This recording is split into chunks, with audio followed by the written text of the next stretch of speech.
बंदी छोड़ सतगुरु रामपाल जी परमेश्वर जी की जय हो।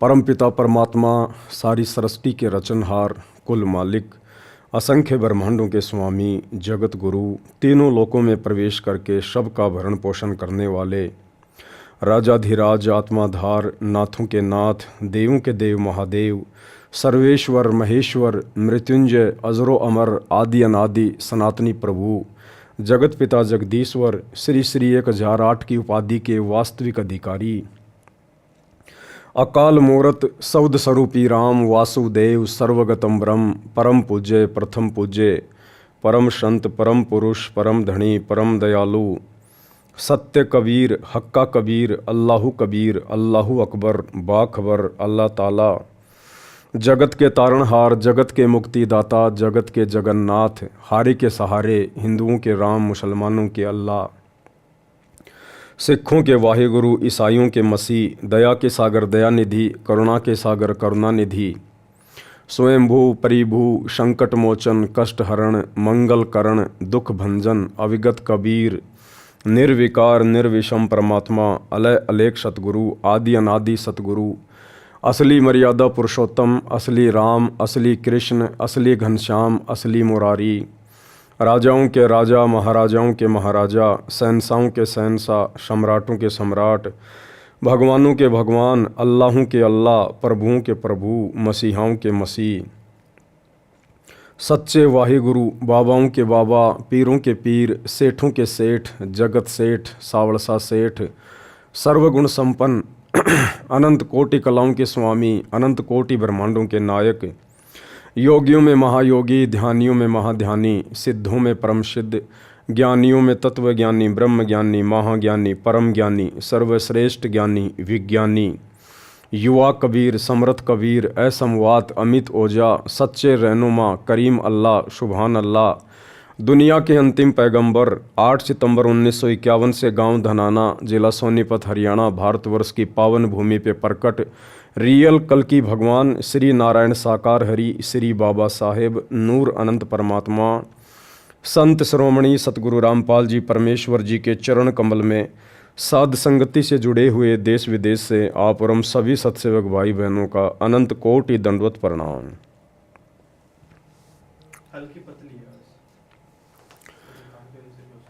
सत्साई भाई और बहनों, दया परमपिता परमेश्वर जी की, सारी सृष्टि के सर्जनहार, सारी सृष्टि के रचयिता सतगुरु रामपाल जी भगवान की, जिनके शुभ आशीर्वाद से, विशेष आशीर्वाद से आप और हम सभी सत्सेवक भाई बहन साध संगति से जुड़कर गुरु को परमात्मा मान के, ज्ञान को आधार बना के, भक्ति मार्ग पर हर प्रकार से मर्यादाओं में रहते हुए दृढ़ता के साथ निरंतर आगे की ओर बढ़ रहे हैं। भाई और बहनों, आप और हम वर्तमान में जिस दौर से गुजर रहे हैं, ये कोई सामान्य दौर नहीं है। दुनिया की नज़रों में उनकी दैनिक जो क्रिया होती है बस वही है, उसके अलावा उन्हें आगे पीछे का कुछ नहीं पता है। ना उन्हें आत्मज्ञान है, ना उन्हें परमात्म ज्ञान है, ना उनको ये पता कि मुझे ये मनुष्य जीवन क्यों मिला है और मेरा मुख्य कार्य क्या है, जिस कार्य के लिए उस अल्लाह ने, उस परमेश्वर ने मुझे ये मनुष्य शरीर दिया, स्त्री या पुरुष का। लेकिन आप और हम चंद आत्माओं के ऊपर, जितनी भी आत्माएं वर्तमान में सतगुरु रामपाल जी परमेश्वर जी से जुड़ी हुई हैं, उनके शिष्य हैं, उनकी शिष्या हैं, आप और हमारा ये सौभाग्य है। आप और हम संसार की विशेष चुनिंदा आत्माओं में से कुछ एक आत्माएं हैं जो उस अल्लाह ने आप और हमारे ऊपर रजा बख्शी है, दया बख्शी है। जो दया, जो रजा उस परमेश्वर की, उस अल्लाह की वर्तमान में ब्रह्मा विष्णु महेश के ऊपर नहीं है, 33 करोड़ देवी देवताओं के ऊपर नहीं है, चारों शंकराचार्यों के ऊपर नहीं है, मुसलमान धर्म के बड़े से बड़े मुल्ला और मौलवियों के ऊपर नहीं है, जैन धर्म के किसी तीर्थकर के ऊपर नहीं है। वो दया गुरुदेव ने आज आप और हमारे ऊपर बख्शी हुई है। और इस बात का पता लोगों को 2028 के आसपास चलेगा, जब ये परमात्मा सतगुरु रामपाल जी भगवान, दुनिया जिन्हें कल्कि के नाम से यूट्यूब पे ढूंढ रही है, दुनिया भर के भविष्य वक्ता जिनके विषय में भविष्यवाणियाँ कर रहे हैं, लेकिन वो खोज नहीं पा रहे, सर्च नहीं कर पा रहे कि वास्तव में वो कल्कि है कौन। तो इस दुनिया को उस समय पता चलेगा जब ये कल्कि भगवान, ये सतगुरु रामपाल जी भगवान 2028 के आसपास अचानक से दुनिया के सामने प्रकट होंगे, जैसे नरसिंह खंबा फाड़ के अचानक से प्रकट हुआ था। तो हम आत्माओं ने दुनिया वालों को देखकर या दुनिया वालों की बातें सुनकर हमने अपने मनोबल को कमज़ोर नहीं करना है। हमारी समझ में आ गया है कि परमात्मा कौन है, भगवान कौन है, अल्लाह कौन है।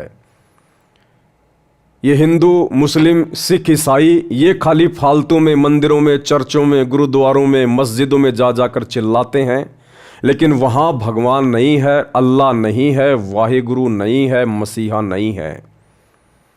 वो अल्लाह, वो परमात्मा, वो सतगुरु कोई जानवर नहीं है, कोई पशु नहीं है जो मुल्ला, मौलवी, पंडित, काजी या कोई भी पाठी या कोई भी पास्टर, पोप, पादरी उसे रस्से से बांधकर और उस मंदिर, मस्जिद में, चर्च या गुरुद्वारे में रख लेगा।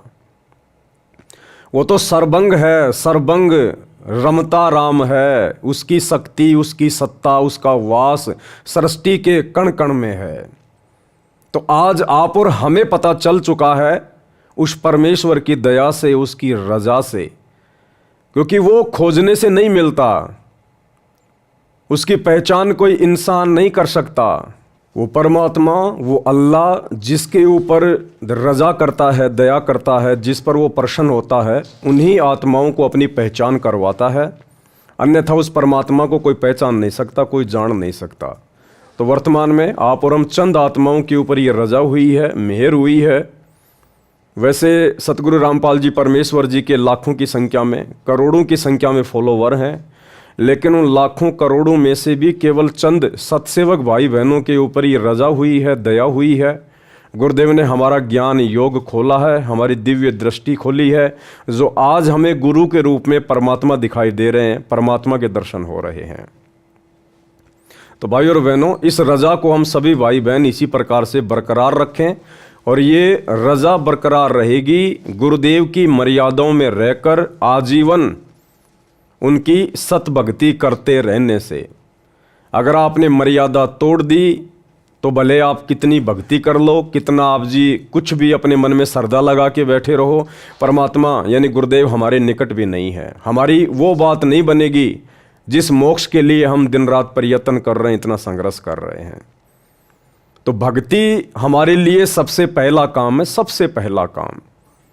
हम कुछ भी करें, लेकिन हमने 2-3 चीज़ों का विशेष तौर पर ध्यान रखना होगा अगर अपने अल्लाह को प्रसन्न करना है तो। सबसे पहले उनके द्वारा हमें जो भक्ति क्रिया करने को दे दी गई है, 5 यज्ञ, वो 5 यज्ञ हमने नियमित करने हैं। 5 यज्ञ कौन कौन से बताए गुरुदेव भगवान ने? ज्ञान यज्ञ और ध्यान यज्ञ। ज्ञान यज्ञ क्या है? गुरुदेव के द्वारा जो सत्संग कर दिए गए हैं, प्रतिदिन उनके सत्संगों को सुनना ज्ञान यज्ञ, सत्संगों को ध्यान से सुनना ध्यान यज्ञ। गुरुदेव ने हमें जो तीनों समय की संध्या आरती दी है, जो त्रिकाल संध्या दी है, तीनों समय की आरतियां करना, विधि विधान से करना, यह है ज्ञान यज्ञ। और आरतियों को ध्यान देकर करना, वाणियाँ क्या कह रही हैं, अपने भटके हुए मन को रोककर तीनों समय की आरती करना, वो ध्यान यज्ञ। गुरुदेव ने हमें जो सतभक्ति मंत्र दिए हैं जाप करने के लिए, उन मंत्रों के ऊपर ध्यान लगा के जो विधि बताई है सुरति, नृत्य, मन और पवन से, उस विधि से मंत्रों का जाप करना ज्ञान यज्ञ और ध्यान यज्ञ में आता है। परमेश्वर की महिमा करना ज्ञान यज्ञ और ध्यान यज्ञ में आता है। तीसरा यज्ञ है हवन यज्ञ, यानी हमने अपने घरों में जो जो उपदेशी हैं उन्होंने देसी घी का दीपक जलाना होता है। खड़ी बत्ती वाला देसी घी का दीपक उन भक्तों ने अपने घर पर जलाना है। और कोशिश करें, परमात्मा दया करें, 24 घंटे हमारे घरों में दीपक जलना चाहिए। 24 घंटे कोशिश कीजिएगा, अपने और जो खर्चे हैं उनको सीमित कीजिएगा और कोशिश करें परमात्मा का दीपक 24 घंटे देसी घी का खड़ी बत्ती वाला हमारे घर में जलना चाहिए। और चौथी यज्ञ है दंडवत, यानी अपने गुरुदेव भगवान को दंडवत प्रणाम करना। दंडवत प्रणाम करने की भी गुरुदेव ने विधि बताई है। यदि आप आधीनी के साथ, आपके अंदर दासातन होना चाहिए, दास भाव होना चाहिए, और वो दिखावटी दास भाव नहीं चलेगा, दिखावटी आधीनी वाला भाव नहीं चलेगा। ये परमात्मा है, अंतर्यामी है, हम इसके सामने औपचारिकता नहीं कर सकते, ये हमारे हृदय में बैठा हुआ है। हम बाहर मार्केट में जहाँ भी काम धंधा करते हैं, जो भी अपना बिजनेस व्यवसाय करते हैं, वहाँ तो बार बार हम चिल्लाते हैं, लेबर के ऊपर चिल्लाते हैं, छोटी छोटी बातों के ऊपर मनमुटाव करते हैं, ऊंची आवाज़ में बातें करते हैं, 2 मिनट में हम गुस्सा हो जाते हैं, और जब घर पे आते हैं सुबह शाम तो हाथ जोड़ के गर्दन नीची करके दंडवत प्रणाम करते हैं। तो वो दंडवत प्रणाम परमात्मा स्वीकार नहीं करेगा। गुरुदेव ने बताया जो पतिव्रता स्त्री होती है, वो चाहे अपने घर पे रहे चाहे घर से बाहर रहे, उसका आचार विचार व्यवहार बोलना चलना एक जैसा होना चाहिए। तो हम अपने गुरुजी के सामने दंडवत प्रणाम करते समय तो लंबा लेट रहे हैं, गर्दन नीची कर रहे हैं, नीची आवाज़ में बात कर रहे हैं, और बाहर मार्केट में, बाजार में, या अन्य कोई भी व्यवसाय हमारा जैसा भी है, वहाँ हम चिल्ला रहे हैं, चीख रहे हैं, ये नुकसान कर दिया, इसकी भरपाई कौन करेगा, तुम लेबर हो या तुम क्या हो, तुम्हारा दिमाग है या पजामा है। तो परमात्मा उस दंडवत प्रणाम को जो दिखावटी है उसको स्वीकार नहीं करेगा। जब तक परमात्मा यानी सतगुरु अपने भगत के आचार विचार व्यवहार को, उसकी करनी और कथनी को एक जैसा नहीं देखेगा, तब तक परमात्मा उसके दिखावटी दंडवत प्रणाम को स्वीकार नहीं करेगा। और 5वीं यज्ञ है धर्म यज्ञ। धर्म यज्ञ यानी अपनी आमदनी का जो भी आप काम धंधा करते हैं, मेहनत मजदूरी नौकरी करते हैं, उसका 10वां हिस्सा, उसका 10% अंश अपने गुरुदेव भगवान के हाथों में दान करना धर्म के लिए। क्योंकि गुरु जो सुपात्र होता है वो केवल उसका सदुपयोग ही करेगा, वो वापस हमारी सेवा में लगाएगा, हमारे लिए ही व्यवस्थाओं में लगाएगा, भंडारे में लगाएगा। तो सुपात्र को दिया गया दान धर्म यज्ञ कहलाता है। और वर्तमान में जैसे हमारे गुरुदेव भगवान अपने मिशन के तहत कुछ समय के लिए आप और हमारे से दूर हिसार जेल में बैठे हुए हैं, ऐसी स्थिति में आज उनके नाम पर उनके परिवार ने धार्मिक धंधा खोल रखा है, जगह जगह सतलोक आश्रम खोल रखे हैं, जगह जगह नामदान सेंटर खोल रखे हैं। जबकि ये लोग कुपात्र हैं, ये लोग दान धर्म लेने के अधिकारी नहीं हैं, सुपात्र नहीं हैं। बहुत सारे भाई बहन इनके झांसे में फंसे हुए हैं, लेकिन जो ज्ञानी आत्मा है वो ऐसी गलती नहीं करेगी वर्तमान में, क्योंकि वर्तमान में गुरुदेव की गैर हाजिरी में आज हमारी परीक्षा चल रही है। तो वर्तमान में धर्म यज्ञ कहाँ करें, कैसे करें? पहली बात तो ऐसी विशेष परिस्थितियों में यदि हम धर्म यज्ञ नहीं कर पाते हैं तो हमें दोष नहीं लगता है, क्योंकि हम तो करना चाहते हैं, लेकिन हमारे गुरुदेव भगवान हिसार जेल में बैठे, हमारी मजबूरी है। बाहर जितने भी लोग हैं सब कुपात्र हैं, कोई भी सुपात्र नहीं है। तो दें तो किस आश्रम में दें, कहाँ दें?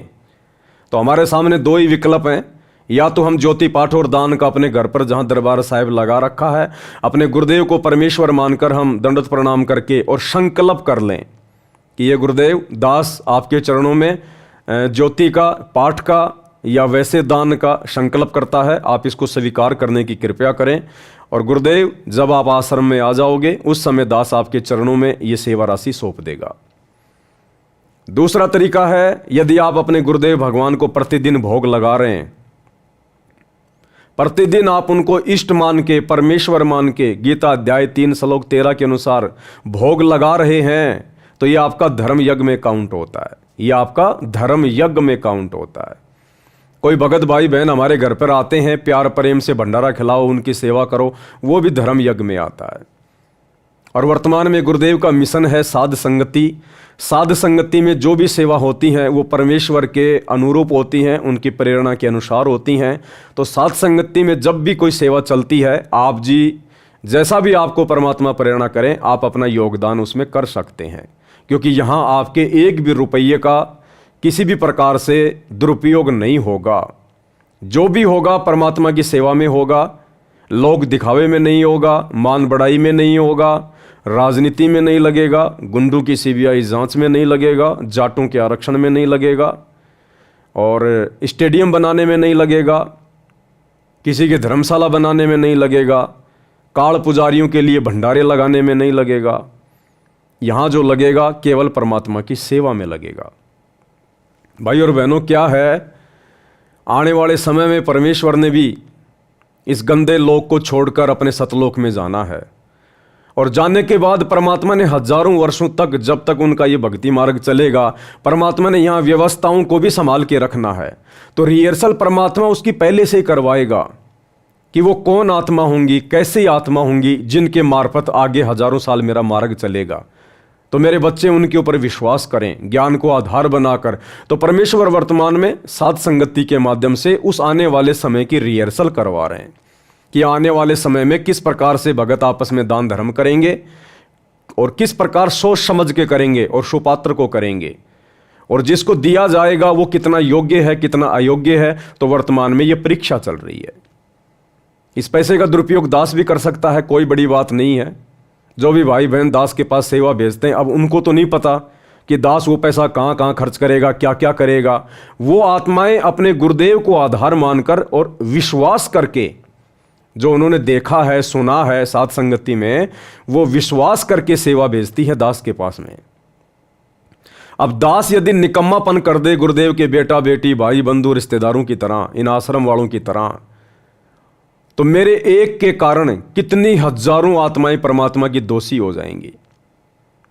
इसलिए भाई और बहनों, दास ये गलती नहीं कर सकता, और जब तक इस दास की श्वासें शरीर में हैं तब तक नहीं करेगा। क्योंकि मुझे परमात्मा ने धर्म कर्म के बारे में, लाभ हानि के बारे में, उचित अनुचित के बारे में, भक्ति मार्ग पे क्या उचित है क्या अनुचित है, सब कुछ समझा दिया है। तो दास ये गलती नहीं कर सकता। और जिस आत्मा को अपने आत्म कल्याण की चिंता हो जाएगी, जिस आत्मा को सतगुरु का ये भक्ति मार्ग अच्छे से समझ में आ जाएगा, वो आत्मा तो फिर वैसे भी गलती नहीं करेगी। वो चाहे कितने भगत हो, कैसा ही भगत हो, कोई भी भगत हो, जिसको एक बार इस काललोक के दुखों के विषय में पता चल गया, जानकारी हो गई, और सतगुरु कितनी अनमोल वस्तु है, कितनी बेशकीमती वस्तु है, ये अल्लाहु अकबर, अल्लाहु कबीर युगों बाद में धरती पे उतरा है। जिसको इस बात की जानकारी हो गई, वो आत्मा फिर गलती नहीं कर सकती। वो चाहे पवन दास हो या चाहे मेरे जैसे लाखों करोड़ों भाई बहन हो। तो आने वाले समय में किस प्रकार से परमेश्वर की व्यवस्थाएं चलेंगी, आज हिसार जेल में बैठ के परमात्मा उन सब की रिहर्सल देख रहा है। तो ये पांचों यज्ञ हमने नियमित रूप से करनी है। उसके बाद गुरुदेव भगवान के जो नियम हैं, जो मर्यादाएं हैं, हमने उनका प्रत्येक का अनुसरण करना है, फॉलो करना है। एक भी मर्यादा ना टूट जाए गुरुदेव भगवान की। हमारी छोटी सी किसी भी कमजोरी के कारण हमारे गुरुदेव को जरा सा भी कष्ट ना पहुंचे, हमने इस बात का भी पल पल ध्यान रखना है। तो भाई और बहनों, ये जो विशेष दया, विशेष मेहर इस पूरे विश्व में, पूरी कायनात में, पूरी सृष्टि में, जो वर्तमान में उस कल की भगवान ने, अल्लाहु कबीर ने, भगवानों के भगवान ने, सतगुरु रामपाल जी परमात्मा ने जो बख्शी हुई है, केवल हम चंद सत्सेवक भाई बहनों के ऊपर बख्शी हुई है। तो आप और हमारा भी फर्ज बनता है, कर्तव्य बनता है कि हम अपने गुरुदेव भगवान की उम्मीदों को ना तोड़ें। अगर गुरुदेव ने हमारे ऊपर विश्वास किया है इस पूरी सृष्टि में, तो हम उनके विश्वास के ऊपर खरे उतरें। तो इसी कड़ी में आगे कुछ बातें हैं जो आप भाई बहनों के साथ में शेयर करनी है। परमात्मा ने कुछ संदेशे दिए हैं, दास ने ज्ञान आधार से उन संदेशों के ऊपर विचार किया, तो मुझे लगा कि वास्तव में ये संदेशा परमेश्वर की तरफ से है और ये सभी भाई बहनों तक पहुंचना चाहिए। वैसे तो दास जूली बहन के माध्यम से जो ऑडियो मेरे पास आती हैं, मैं आप लोगों को भेजता रहता हूं, लेकिन कुछ एक ऑडियो होती हैं जिनको मैं साइड में रख लेता हूं, आप भाई बहनों को नहीं भेजता, क्योंकि उन ऑडियो को यदि डायरेक्ट भेजा जाएगा तो आप समझ नहीं पाओगे, और उनमें एक संदेश छुपा होता है। तो फिर वो संदेश आपको समझाने के लिए दास फिर लाइव आता है। तो भाई और बहनों, वर्तमान में दंडवत प्रणाम को लेकर गुरुदेव भगवान ने कुछ आदेश दिए हैं परमात्मा ने, और ये बिल्कुल सत्य बात है। अब हमने प्रत्येक क्रिया को करते समय अपने गुरुदेव को परमात्मा मानकर, परमात्मा समझकर करनी होगी।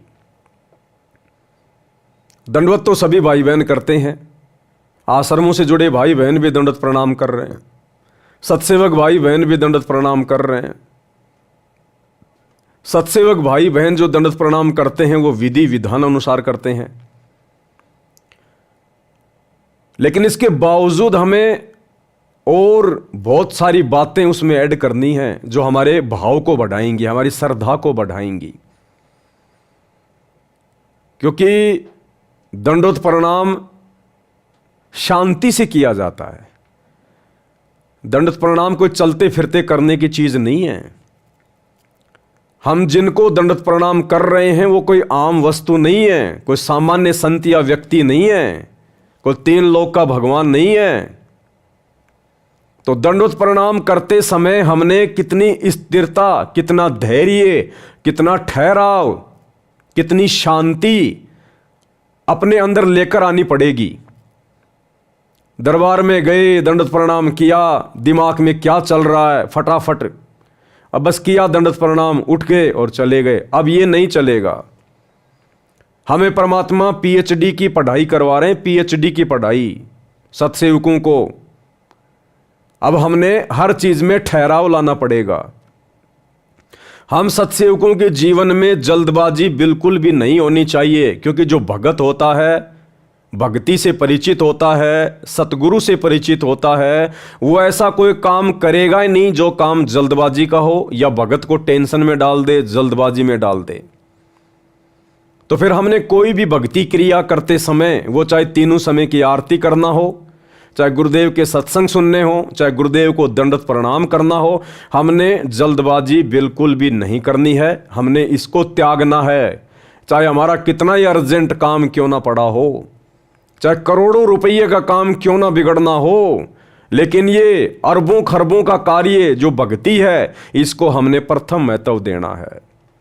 तभी हमारे गुरुदेव भगवान रीझेंगे, हमसे प्रसन्न होंगे, खुश होंगे। तो शुरुआत करता हूं जूली बहन के द्वारा भेजी गई एक ऑडियो से। इस ऑडियो के माध्यम से परमात्मा ने क्या संदेशा दिया है, पहले हम पूरी ऑडियो सुनेंगे।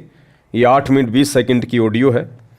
उसके बाद परमात्मा दया करेंगे, जहाँ जहाँ आवश्यकता होगी दास सभी भगत भाई बहनों को बताएगा कि परमेश्वर की ओर से क्या आदेश है। और देखो, आप सभी भाई बहन जो भी हैं साथ संगति से जुड़े हुए हैं, वैसे तो आप लोग सभी ज्ञानी हो, विद्वान हो, परमात्मा ने सबको हंस बना दिया है। आपने ना ही तो आंख बंद करके मुझ पवन दास की किसी बात पे यकीन करना है, ना ही जूली बहन की ऑडियो पे या किसी अन्य भगत के द्वारा निकट भविष्य में जो संदेशा दिया जाए, हमने आंख बंद करके किसी भी बात पे यकीन नहीं करना, विश्वास नहीं करना, वरना हम मार खा जाएंगे। हमने साथ साथ इन बातों का ध्यान रखना है। परमात्मा ने चाहे किसी को भी निमित्त बनाया हो, लेकिन वो निमित्त करता एक जीव है, 2 कोटि का प्राणी है। वो हमारा सतगुरु नहीं है, वो भगवान नहीं है। क्या पता परमात्मा उस निमित्त कर्ता से जानबूझ के गलती करवा दे, आम संगत की परीक्षा लेने के लिए, कि बाकी लोग जो उसको सुनते हैं, उसको देखते हैं, वो लोग ज्ञान आधार से विचार करते हैं या मेरे निमित्त कर्ता की प्रत्येक बात पर आंख बंद करके भेड़ चाल में चलते हुए विश्वास कर रहे हैं।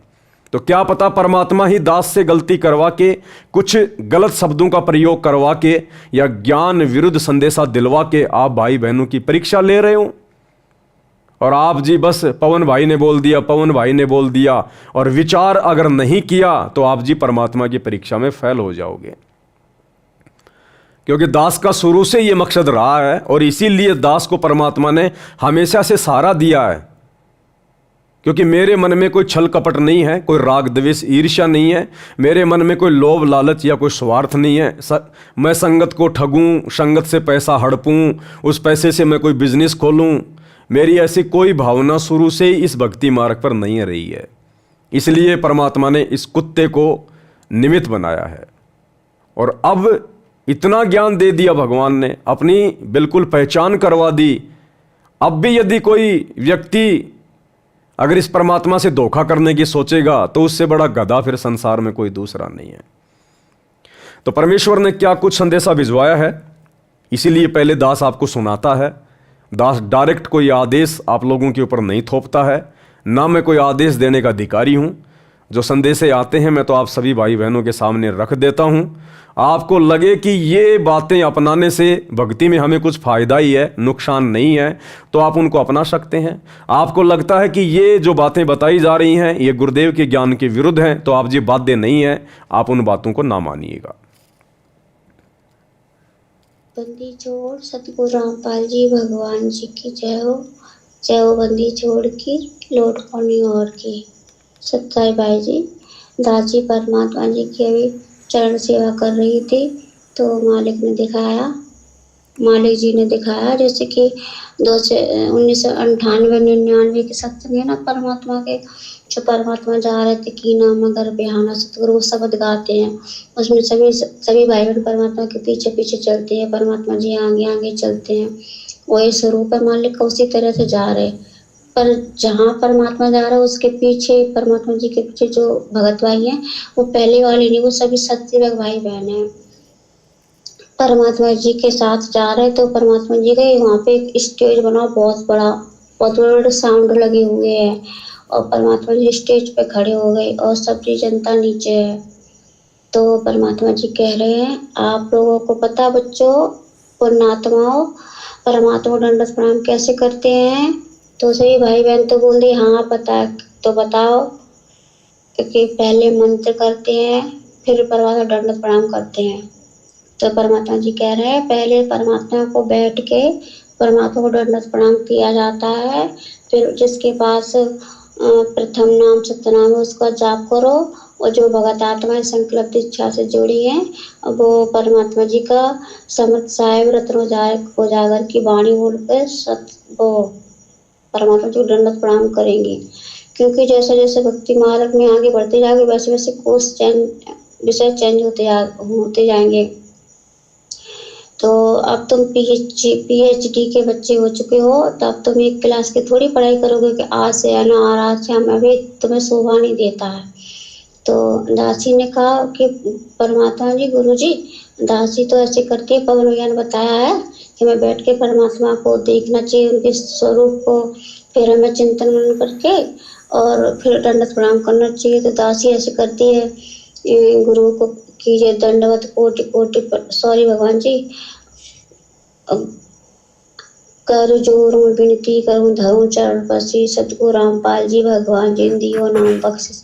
ऐसे करके ऐसे एक शब्द बोल के मालिक फिर आपको दंडवत प्रणाम दासी करती है। तो परमात्मा जी कह रहे थे ये शब्द को भी बोलना है और समय साहिब रत्न की वाणी को भी बोलना है। और पवन भैया जी आप जी भी स्टेज पे हो परमात्मा साथ। परमात्मा कह रहे अब तुमने जैसे जैसे मैंने तुझे बताया था तुमने इनको समझा दिया ना। तो परमात्मा गुरु जी से पवन भैया जी आप जी कह रहे हो हाँ मालिक आप जैसे बताया था सभी भाई बहन वैसे दंडवत प्रणाम करते हैं। अच्छा बहुत ठीक है। और फिर परमात्मा कह रहे जैसे कि सर पढ़ाते ना स्कूल में तो सब एक साथ एक सुर में बोलते हैं सब बच्चे, इसी तरह परमात्मा बोल रहे हैं। तो आज से बच्चों को कैसे दंडवत प्रणाम करोगे? सभी भाई बहन कह रहे जी मालिक जैसे आप बताओगे। हाँ तो हमने कैसे बताया आपके गुरु जी ने? तो सब भाई बहन कह रहे मालिक जी आपने बताया कि समृद्ध साहिब उजागर की वाणी साथ में दंडवत प्रणाम करना है, जो भाई बहन जुड़े हुए हैं वो, और बाकी का पवन बेटा तुम्हें समझा देगा, पवन बेटन को समझा देगा ना। तो पवन भैया आप जी ने कहा जी मालिक, और सभी भाई बहन कह रहे जी मालिक। तो पवन भैया ने आपको कैसे बताया था दंडवत प्रणाम करने के लिए? तो सभी भाई बहन बता रहे परमात्मा पवन भैया ने बोला था कि हमें ऐसे बैठ के परमात्मा को स्वरूप देख करके मंत्र का जाप करके फिर दंडवत प्रणाम करना। हाँ बेटा ऐसे करना, पर आप भक्ति मार्ग में और चेंजिंग होंगी और एक गधे घोड़े की तरह थोड़ी दंडवत प्रणाम करना आए और लौट करनी, अब ये नहीं चलेगा। तुम्हारा गुरु तुम्हारे हृदय में विराजमान है और गुरु जी हर गतिविधि पर नजर रखता है। और अगर तुम फॉर्मेलिटी करोगे भक्ति मार्ग में तो परमात्मा में फॉर्मेलिटी करेगा। इसलिए तुम्हें और जो है ना जो सुमरन करना है, एकाचित्त होकर सुमरन करना है, एक जगह बैठ के सुमरन करना है, ना कि चलते फिरते खाते पीते नहीं। अब बेटा ये नहीं चलेगा, अब तुम PhD के बच्चे हो चुके हो। तो सब लोग कह रहा जी मालिक जी, ऐसे करके एक सुर में सभी लोग बोले। परमात्मा कह रहा हाँ, अब तुम्हें कुछ याद आया? तो सब लोग कह रहा जी परमात्मा जी हाँ, आगे चल के। और पवन बेटा तुम्हें और अच्छे से समझा देगा ना बेटा? तो पवन भैया जी आप जी कह रहा जी मालिक। इसी तरह से परमात्मा समझा रहे हैं कि हमें जब सुमरन करना है तो एकांत जगह पे बैठ के परमात्मा के चिंतन में ध्यान लगाना, ना कि घर के कामों में हमें ये करना वो करना नहीं। अगर तुम ऐसा करोगे तो वो बंदी छोड़ है, तुम उसके साथ चालाकी करोगे तो बंदी छोड़ भी तुम्हें चालाकी करेगा, छोड़ेगा नहीं। और अब बेटा तुम लास्ट की 2 सीढ़ी तुम्हारी रह गई है सतलोक चढ़ने के लिए, और बाकी की सीढ़ी तुम चढ़ चुके। अगर तुम ये 2 सीढ़ी छोड़ दोगे ना चढ़ने के लिए, तो आप यहाँ से गिरोगे। आपको पता है, आपका सर में लगेगी, हाथ पैर टूटेंगे, पता नहीं ढुलकते ढुलकते कहाँ गिरोगे जाके, फिर पता नहीं कितने दिन में तुम उठ पाओगे। तो इससे अच्छा है कि सही सलामत ऊपर की लास्ट जो 2 सीढ़ी रहेगी इन्हें भी चढ़ना है कि नहीं? सही भाई बहन कह रहे जी मालिक। इसी तरह से परमात्मा जी कह रहे हैं, हमने जैसे जैसे पवन बेटा को बताया था भक्ति मार्ग में, उसी तरह से पवन बेटा ने तुम सबको बताया ना। तो सभी भाई बहन कह रहे जी मालिक हाँ, आप तुम बहुत होशियार होते जा रहे हो, और फॉर्मेलिटी बिल्कुल भी नहीं चलेगी भक्ति मार्ग में। अब सब नियम कायदे जैसे जैसे भगत आगे बढ़ेंगे उनके चेंज होते जाएंगे। तो पवन भैया आप जिसे परमात्मा कह रहे हैं बेटा इनको अच्छे से और समझा देना। आपके जो भाई बहन है ना बहुत भोले, कुछ तो समझ जाएंगे, वो कुछ नहीं समझ पाएंगे। आपको पता है ना आपका गुरु जी क्या है? आपका गुरु जी संदेशा कुछ देता है, बताना कुछ चाहता है शॉर्ट में, आप जानते हो ना। तो पवन भैया जी आप जी कह रहे जी मालिक, सर झुका के जी मालिक, अच्छे से इनको समझा देना ताकि ये भक्ति मार्ग को त्रुटि ना करें। और परमात्मा जी इसी तरह से कह रहे बेटा भक्ति मार्ग में तुम्हें दृढ़ता के साथ में आगे बढ़ना है, बिल्कुल भी किसी के देखने में बहकाव में नहीं आना है। समय अब बीतता जा रहा है और तुम्हें जल्दी जल्दी भक्ति मार्ग में आगे बढ़ना है। तो सभी भाई बहन कह रहे हाँ परमात्मा आपकी दया रहेगी, दया करना परमात्मा। तो परमात्मा कह रहे दया करेंगे। देखो अगर तुम्हारा गुरु दुनिया की नज़र में तुम्हारा गुरु जेल में है, पर हकीकत में तो तुम्हें पता है तुम्हारा गुरु तुम्हारे हृदय में विराजमान है। अगर तुम्हारा गुरु तुम्हारे हृदय में विराजमान नहीं हो तो एक काल तुम्हें कच्चा चबा जाए, कच्चा खा जाए, एक पल के लिए तुम्हें नहीं छोड़े। तुम्हारा गुरु एक क्षण के लिए तुम्हें नहीं छोड़ता। जैसे गौ अपने बच्चे पे नजर रखती है, इसी तरह गुरु तुम्हारा तुम पे नजर रखता है और हृदय में निवास करता है। और हृदय में परमात्मा निवास करता है, वहाँ पे बैठ के सब गतिविधि पर ध्यान देता है। चालाकी बिल्कुल भी नहीं चलेगी, दिखावा भक्ति मार्ग बिल्कुल भी नहीं चलेगा। इसी तरह परमात्मा सब बता रहे हैं और आपको समझा रहे हैं कि बेटा इन्हें अच्छे से समझा देना। आप जो भक्ति मार्ग में जो भी बच्चे हैं अब नियम चेंज होंगे, और जो संकल्प दीक्षा से हैं वो ऐसी मतलब परमात्मा दंडवत प्रणाम करेंगे। पहले समरस साहिब की वाणी बोलेंगे, फिर दंडवत प्रणाम करेंगे। उससे पहले तो मतलब जो बोलते हैं ना कर जो विनती करूँ धरूँ चरण पस्ती से, ये वाणी भी बोलनी है, उसके बाद समरस साहिब वाली भी बोलनी है। और इस वाणी को पवन बेटा और अच्छे से तुम सबको समझा देगा। इसी तरह से परमात्मा कह के और सबको आशीर्वाद दे के और फिर परमात्मा जी चले गए। और आप जी ने फिर वो मतलब ले ली किताब सी, उसमें आप मतलब सबके नंबर ऐड कर रहे हो, तो लिख रहे हो किस किस को समझाना है किस किस को नहीं। बस इतना ही परमात्मा जी ने दिखाया है। बंदी छोड़ सतगुरु रामपाल जी भगवान जी की जय हो। सच्चाई भाई और बहनों, संदेशा आप सभी ने सुन लिया है। संदेशा परमात्मा की तरफ से है, क्योंकि दास भी ऐसा वैसा कोई संदेशा आप जियों को नहीं देगा जो हमारे किसी मतलब का ना हो। अब ये क्या है भाई और बहनों, परमात्मा चाहते हैं कि जो आत्माएं चुन ली गई हैं, जिन आत्माओं को सेलेक्ट कर लिया गया है सतलोक के लिए साथ संगति से जोड़कर, आने वाला समय खराब है, विनाशकारी है, परेशानी सब पे आएगी। तो उस समय से पहले पहले आत्माओं को और अधिक चार्ज किया जाए, उनको दृढ़ किया जाए। अब आत्मा कैसे दृढ़ होगी, कैसे आत्मा चार्ज होगी? जब सतगुरु रूपी चार्जर लगेगा, सतगुरु हम पे प्रसन्न होगा, खुश होगा, मेहरबान होगा। इन बातां के पाइए कर सतगुरु नजर निहाल, राजी कर सतगुरु रूठे नू। हम लाख जन्म भक्ति कर लें, लाख मालाएं फेर लें, कितना ही दान धर्म कर दें, अगर हमारा सतगुरु हमसे प्रसन्न नहीं हुआ तो हमारी भक्ति व्यर्थ जाएगी। व्यर्थ का मतलब जो भक्ति हमने की है परमात्मा उसका प्रतिफल तो दे देगा, लेकिन मोक्ष नहीं हो पाएगा। तो हमने गुरु को प्रसन्न करना है, खुश करना है, गदगद करना है गुरुदेव भगवान को। नुक्ते ऊपर रीझे गारे करोड़ कर्म जल जाएं तुम्हारे। हमने अब नुक्ते पैदा करने पड़ेंगे, नुक्ते। और इस कलयुग की बिचली पीढ़ी में सबसे बड़ा नुक्ता केवल एक ही है। यदि आपने अपने गुरु को अपने हृदय से, अपनी आत्मा से, मन कर्म वचन से परमात्मा मान लिया, कबीर भगवान मान लिया, अल्लाहों का अल्लाह मान लिया, तो ये परमात्मा आपके ऊपर अति प्रसन्न होगा, गदगद होगा, गदगद। तो बात करते हैं आज के इस संदेश की जो परमात्मा ने जूली बहन के माध्यम से भिजवाया है। परमात्मा ने कहा कि बच्चों तुम कैसे दंडोत करते हो। तो सभी भाई बहनों ने बताया कि परमात्मा जैसा आपने पवन भगत जी को निमित्त बनाया और हमारे तक जो संदेशा आया उस हिसाब से परमेश्वर हमने आपके सत्संगों में देखा, आपकी पुस्तकों में देखा। जब नित्य नियम के ऊपर वीडियो बने तो हमारे गुरु भाई पवन ने दिखाया कि किस प्रकार से अष्ट अंग से दंडोत प्रणामा संध्या प्रातः करे निष्कामा, दंडोत प्रणाम कैसे किया जाता है, कैसे और कौन कौन से मंत्रों का जाप किया जाता है, किस विधि से किया जाता है। तो गुरुदेव बड़े प्रसन्न हुए और गुरुदेव ने कहा कि अब और थोड़ा आगे बढ़ना है।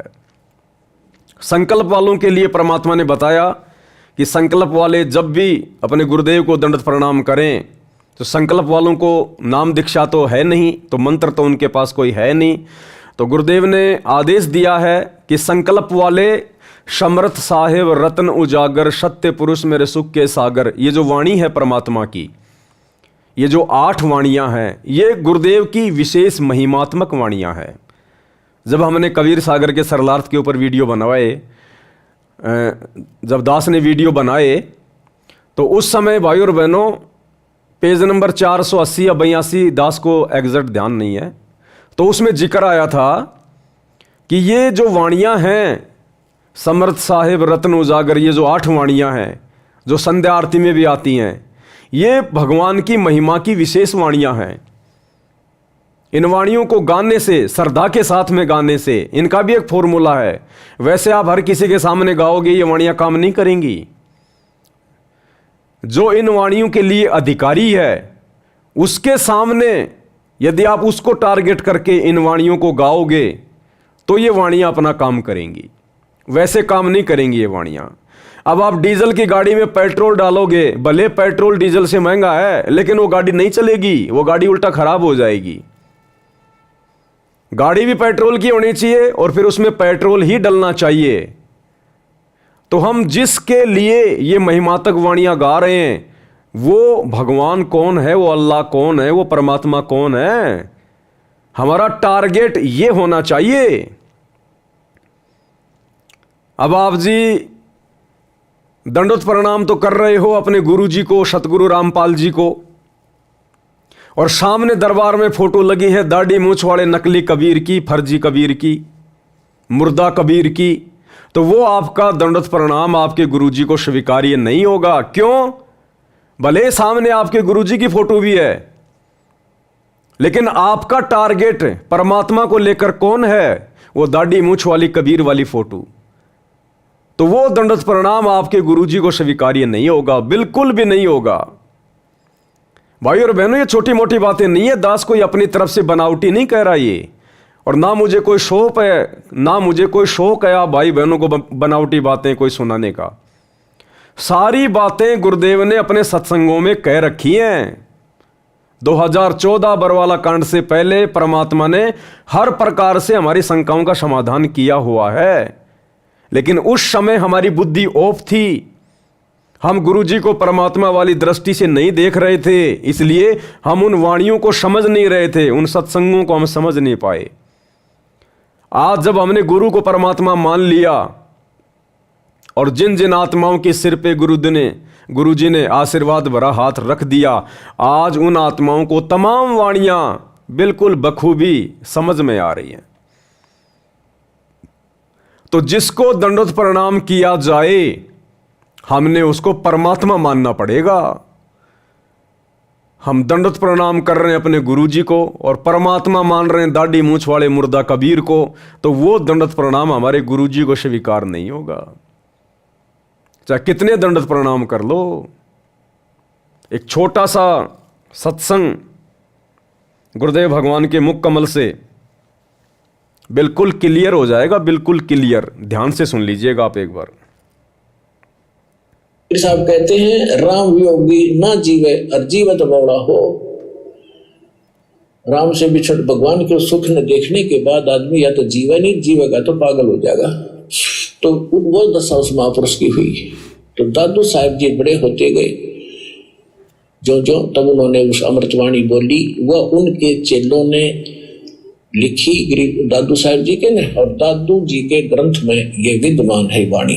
अब दादू जी क्या बताते हैं, थोड़ी सी महिमा परमात्मा की दादू जी के शब्दों से सुनाते हैं। ध्यान से। परमात्मा की, परमात्मा शब्द कहने से पाप कटने लग जाते हैं जीव के, लेकिन जो परमात्मा है उसको उद्देश्य बनाकर उसको परमात्मा कहा जाए। लेकिन जो परमात्मा है उसको उद्देश्य बनाकर उसको परमात्मा कहा जाए। लेकिन जो परमात्मा है उसको उद्देश्य बनाकर उसको परमात्मा कहा जाए। अब जैसे हम क्या कह रहे हैं गुरुजी? गुरुदेव भगवान कह रहे कि परमात्मा शब्द कहने मात्र से जीव के पाप कटने शुरू हो जाते हैं। परमात्मा कहने मात्र से, लेकिन वो पाप कटेंगे किसको? वो पाप कटेंगे कैसे? कटेंगे वो किसके पाप है? आप सामने कोई पत्थर की मूर्ति रख के परमात्मा परमात्मा करोगे, मुंह से बोलोगे, पाप नहीं कटेंगे। आप जो अपने मुख से परमात्मा शब्द कह रहे हो, भगवान शब्द कह रहे हो, ये कबीर शब्द कह रहे हो, तो सामने वो कबीर होना चाहिए। आप प्रार्थना कर रहे हो अपने गुरुजी से, सतगुरु रामपाल जी से, हे गुरुजी मेरे ऊपर दुख आ गया, हे गुरुजी मेरी दया करो, हे परमात्मा दया करो। आप प्रार्थना कर रहे हो गुरुजी से, लेकिन आपके दिलो दिमाग में परमात्मा की छवि है वो दाढ़ी मूंछ वाले कबीर की, नकली फोटो, दाढ़ी मूंछ वाला नकली कबीर। तो असल में आपके पाप कर्म नहीं कटेंगे।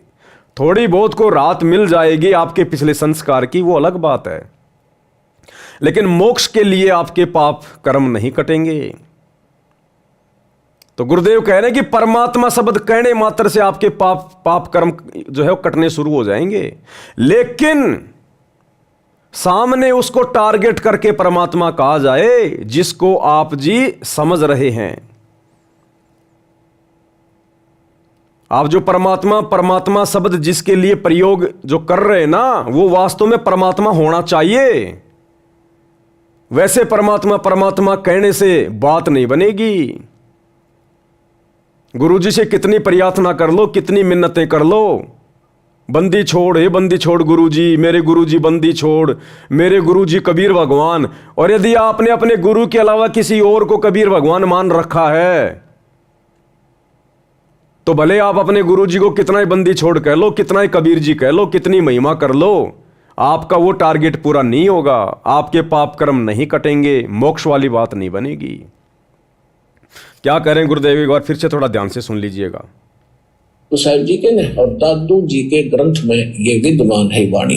अब दादू जी क्या बताते हैं, थोड़ी सी महिमा परमात्मा की दादू जी के शब्दों से सुनाते हैं। परमात्मा की, परमात्मा शब्द कहने से पाप कटने लग जाते हैं जीव के, लेकिन जो परमात्मा है उसको उद्देश्य बनाकर उसको परमात्मा कहा जाए। लेकिन जो परमात्मा है उसको उद्देश्य बनाकर उसको परमात्मा कहा जाए। लेकिन जो परमात्मा है उसको उद्देश्य बनाकर उसको परमात्मा कहा। लेकिन जो परमात्मा है उसको उद्देश्य बनाकर, टारगेट बनाकर उसको परमात्मा कहा जाए, तब हमारे पाप कर्म कटेंगे।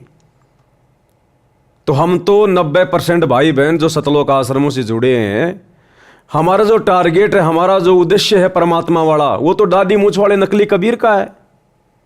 हम तो उस दाढ़ी मूंछ वाले नकली कबीर को कबीर भगवान समझ रहे हैं, कबीर परमात्मा समझ रहे हैं, तो हमारे पाप कर्म नहीं कटेंगे। तो ये दया भी साथ संगति से जुड़े हुए सत्सेवक भाई बहनों के ऊपर हुई है कि हमने अपने गुरुजी को ही कबीर भगवान मान लिया, कबीर परमात्मा मान लिया, तब जाकर हमारे पाप कर्म कटे हैं। अरे हमारे पाप कर्म कटे हैं तभी तो हमें गुरु में परमात्मा दिखाई दिया। हमारे पाप कर्म कटे हैं तभी तो आज हम निसंशय होके, दोष रहित होके और गुरु को परमात्मा मान के भक्ति कर रहे हैं। हमारे पाप कर्म कटे हैं तभी तो हमारे को ये दिव्य दृष्टि प्राप्त हुई है, हमारा ज्ञान योग खुला है कि आज हम नीर और खीर का निबेरा कर पा रहे हैं। हम देखा देखी में, भेड़ चाल में नहीं चल रहे, राजनेताओं की रैलियों में धक्के नहीं खा रहे, अपने दान धर्म का दुरुपयोग कुपात्रों को देके नहीं कर रहे इन आश्रमों में, गुरु की गैर हाजिरी में, क्योंकि हमने अपने गुरु को परमात्मा मान के उनके साथ परमात्मा जैसा व्यवहार किया है, भक्ति कर रहे हैं। तब जाकर हमारे अंदर वो खौफ, वो डर, वो भय पैदा हुआ है कि असल में कबीर, असल में परमात्मा तो तेरा गुरु है जो धरती पे प्रकट है, और गलतियां कर दी तो छिपने के लिए कहीं जगह नहीं मिलेगी।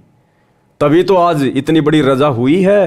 ये साध संगति मिशन आज इतने साफ सुथरे तरीके से दिन ब दिन आगे की ओर बढ़ रहा है। परमात्मा की आत्माएं निर्विकार हो रही हैं, गुरु को परमात्मा मान के सारी क्रिया कर रहे हैं। तभी तो हम काम, क्रोध, लोभ, मोह, अहंकार जैसी भयंकर महाबीमारियों से दूर हो रहे हैं। तो ये दया आप और हम सत्सेवक भाई बहनों के ऊपर। तो अब जो आदेश है जो गुरुदेव भगवान का, और ये बिल्कुल सही है भाई और बहनों, हमने तो अपने भाव को, अपने श्रद्धा को निरंतर आगे की ओर बढ़ाते हुए चलना है। तो वैसे तो सभी भाई बहन विधि विधान से ही दंडवत प्रणाम करते हैं, इसमें कोई दो राय नहीं है, कोई संशय नहीं है, जैसा गुरुदेव ने सत्संगों में बताया, अपनी पुस्तकों में लिखा। लेकिन हमने तो परमात्मा को रिझाना है, प्रसन्न करना है। तो अब हम सभी भाई बहन क्या करेंगे? ये कोई आदेश नहीं है, इसको कोई आदेश ना समझे।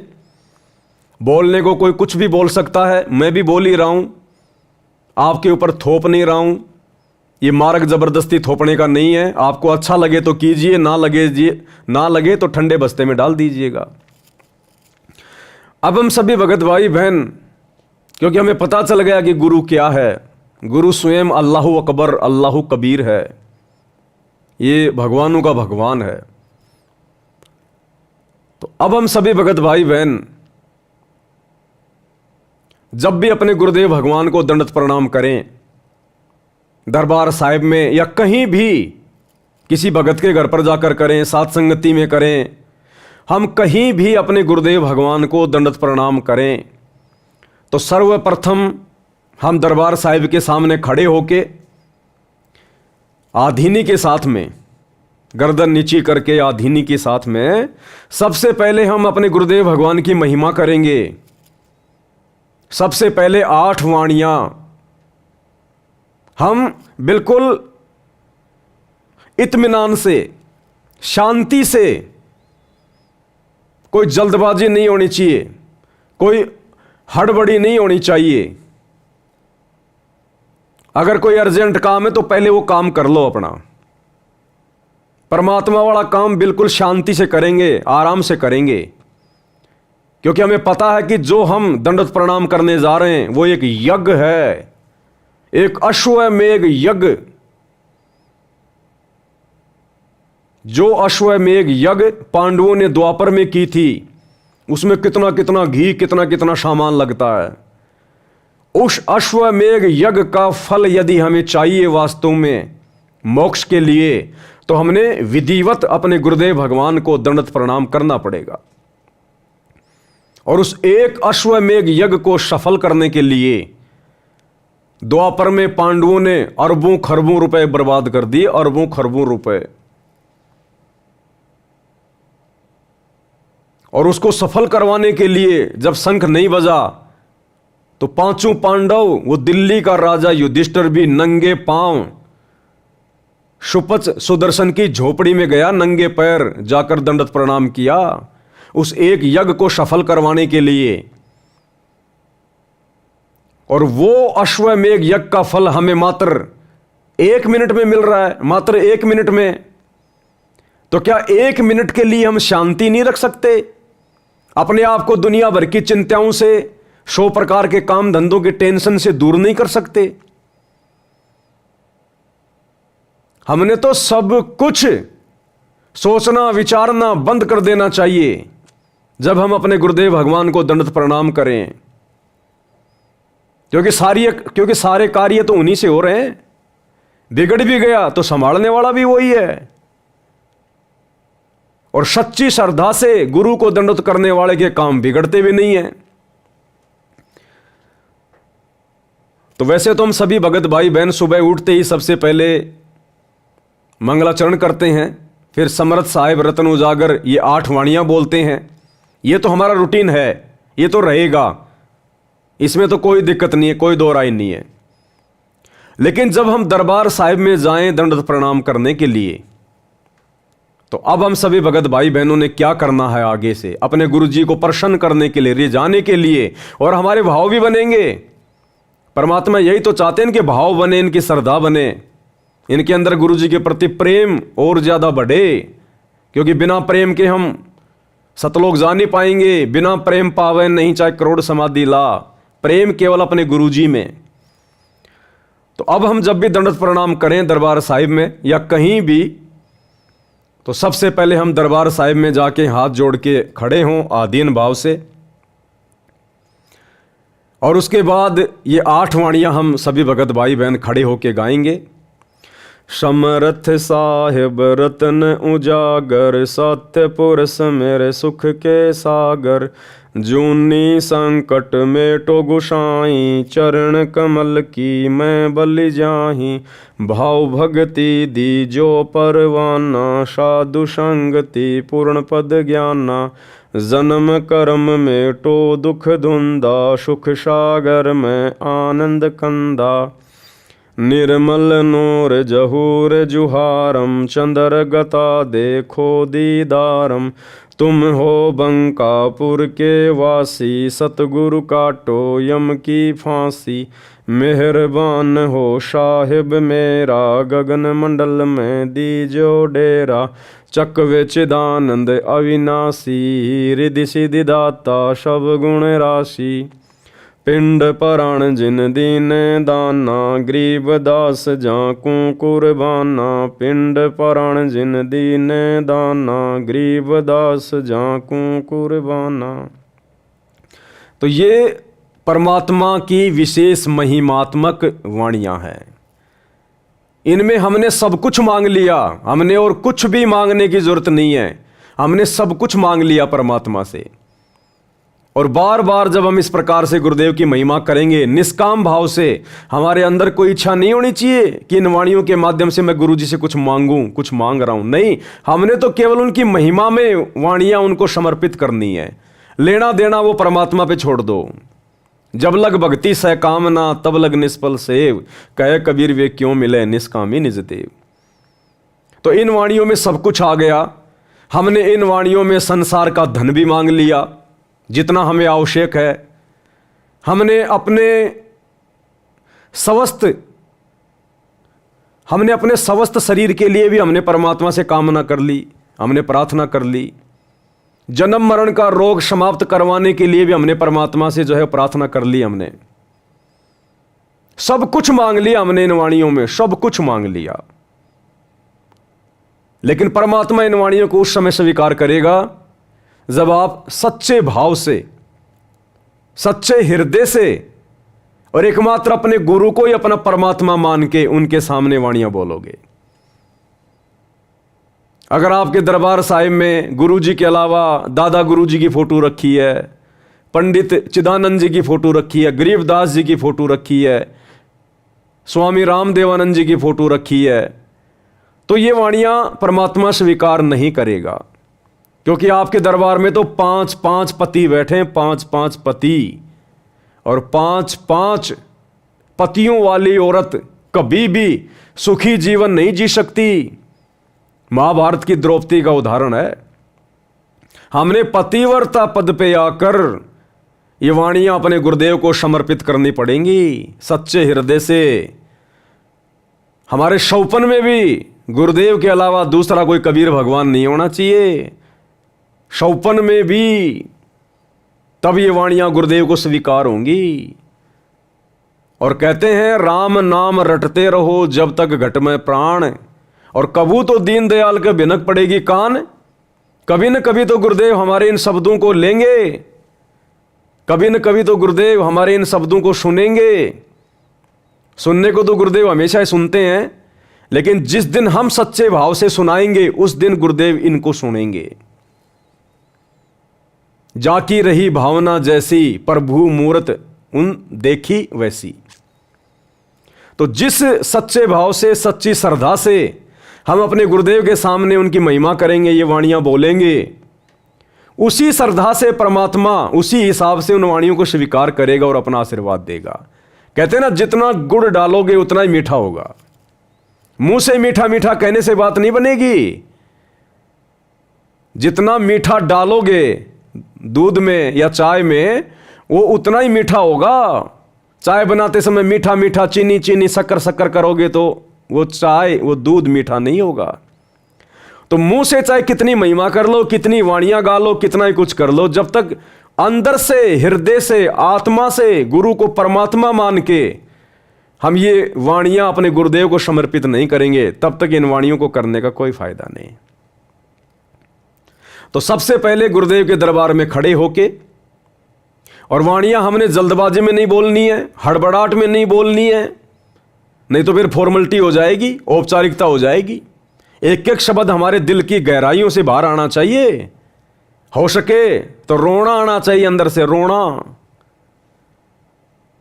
तो ये 8 वाणियां बोल के फिर जमीन पर जैसे हम दंडवत प्रणाम करने के लिए अपने घुटने टेकते हैं, वैसे ही हमने अपने घुटने जमीन पर टेक कर हाथ जोड़ के गुरुदेव के सामने बैठ जाना है।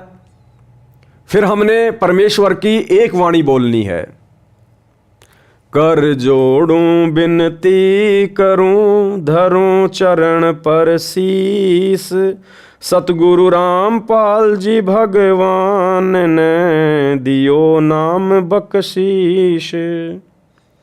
आगे आपकी मर्जी, आप 2 वाणियां बोलो, 3 वाणियां बोलो, 4 बोलो, वो आपकी मर्जी है।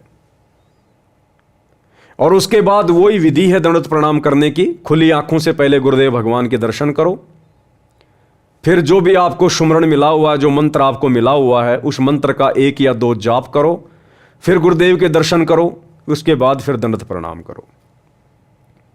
जो संकल्प दीक्षा वाले भाई बहन हैं वो केवल खड़े खड़े परमात्मा का समर्थ साहिब रत्न उजागर ये वाणियां बोल के, और नीचे जमीन पे फिर घुटने टेक के, और कर जोड़ू विनती करूं धरूं चरण पर शीस, सतगुरु रामपाल जी परमेश्वर जी ने दियो नाम बख्शीश।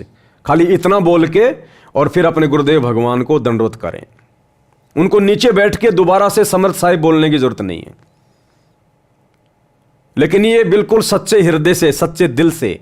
क्योंकि देखो भाई और बहनों, इसमें कोई नुकसान वाली बात नहीं है, ये ऐसा कोई ज्ञान विरुद्ध कोई संदेश नहीं है। ये तो हमारे भगवान की वाणियां, उनकी महिमा की वाणियां हैं। हम दंडवत प्रणाम करने से पहले जितना अपने गुरुदेव को रिझाएं, प्रसन्न करें, अच्छी बात है। तो इससे क्या होगा, पहले तो हम जाते थे दरबार में, मंत्र का सुमरण किया, दंडवत किया, खड़े हो गए।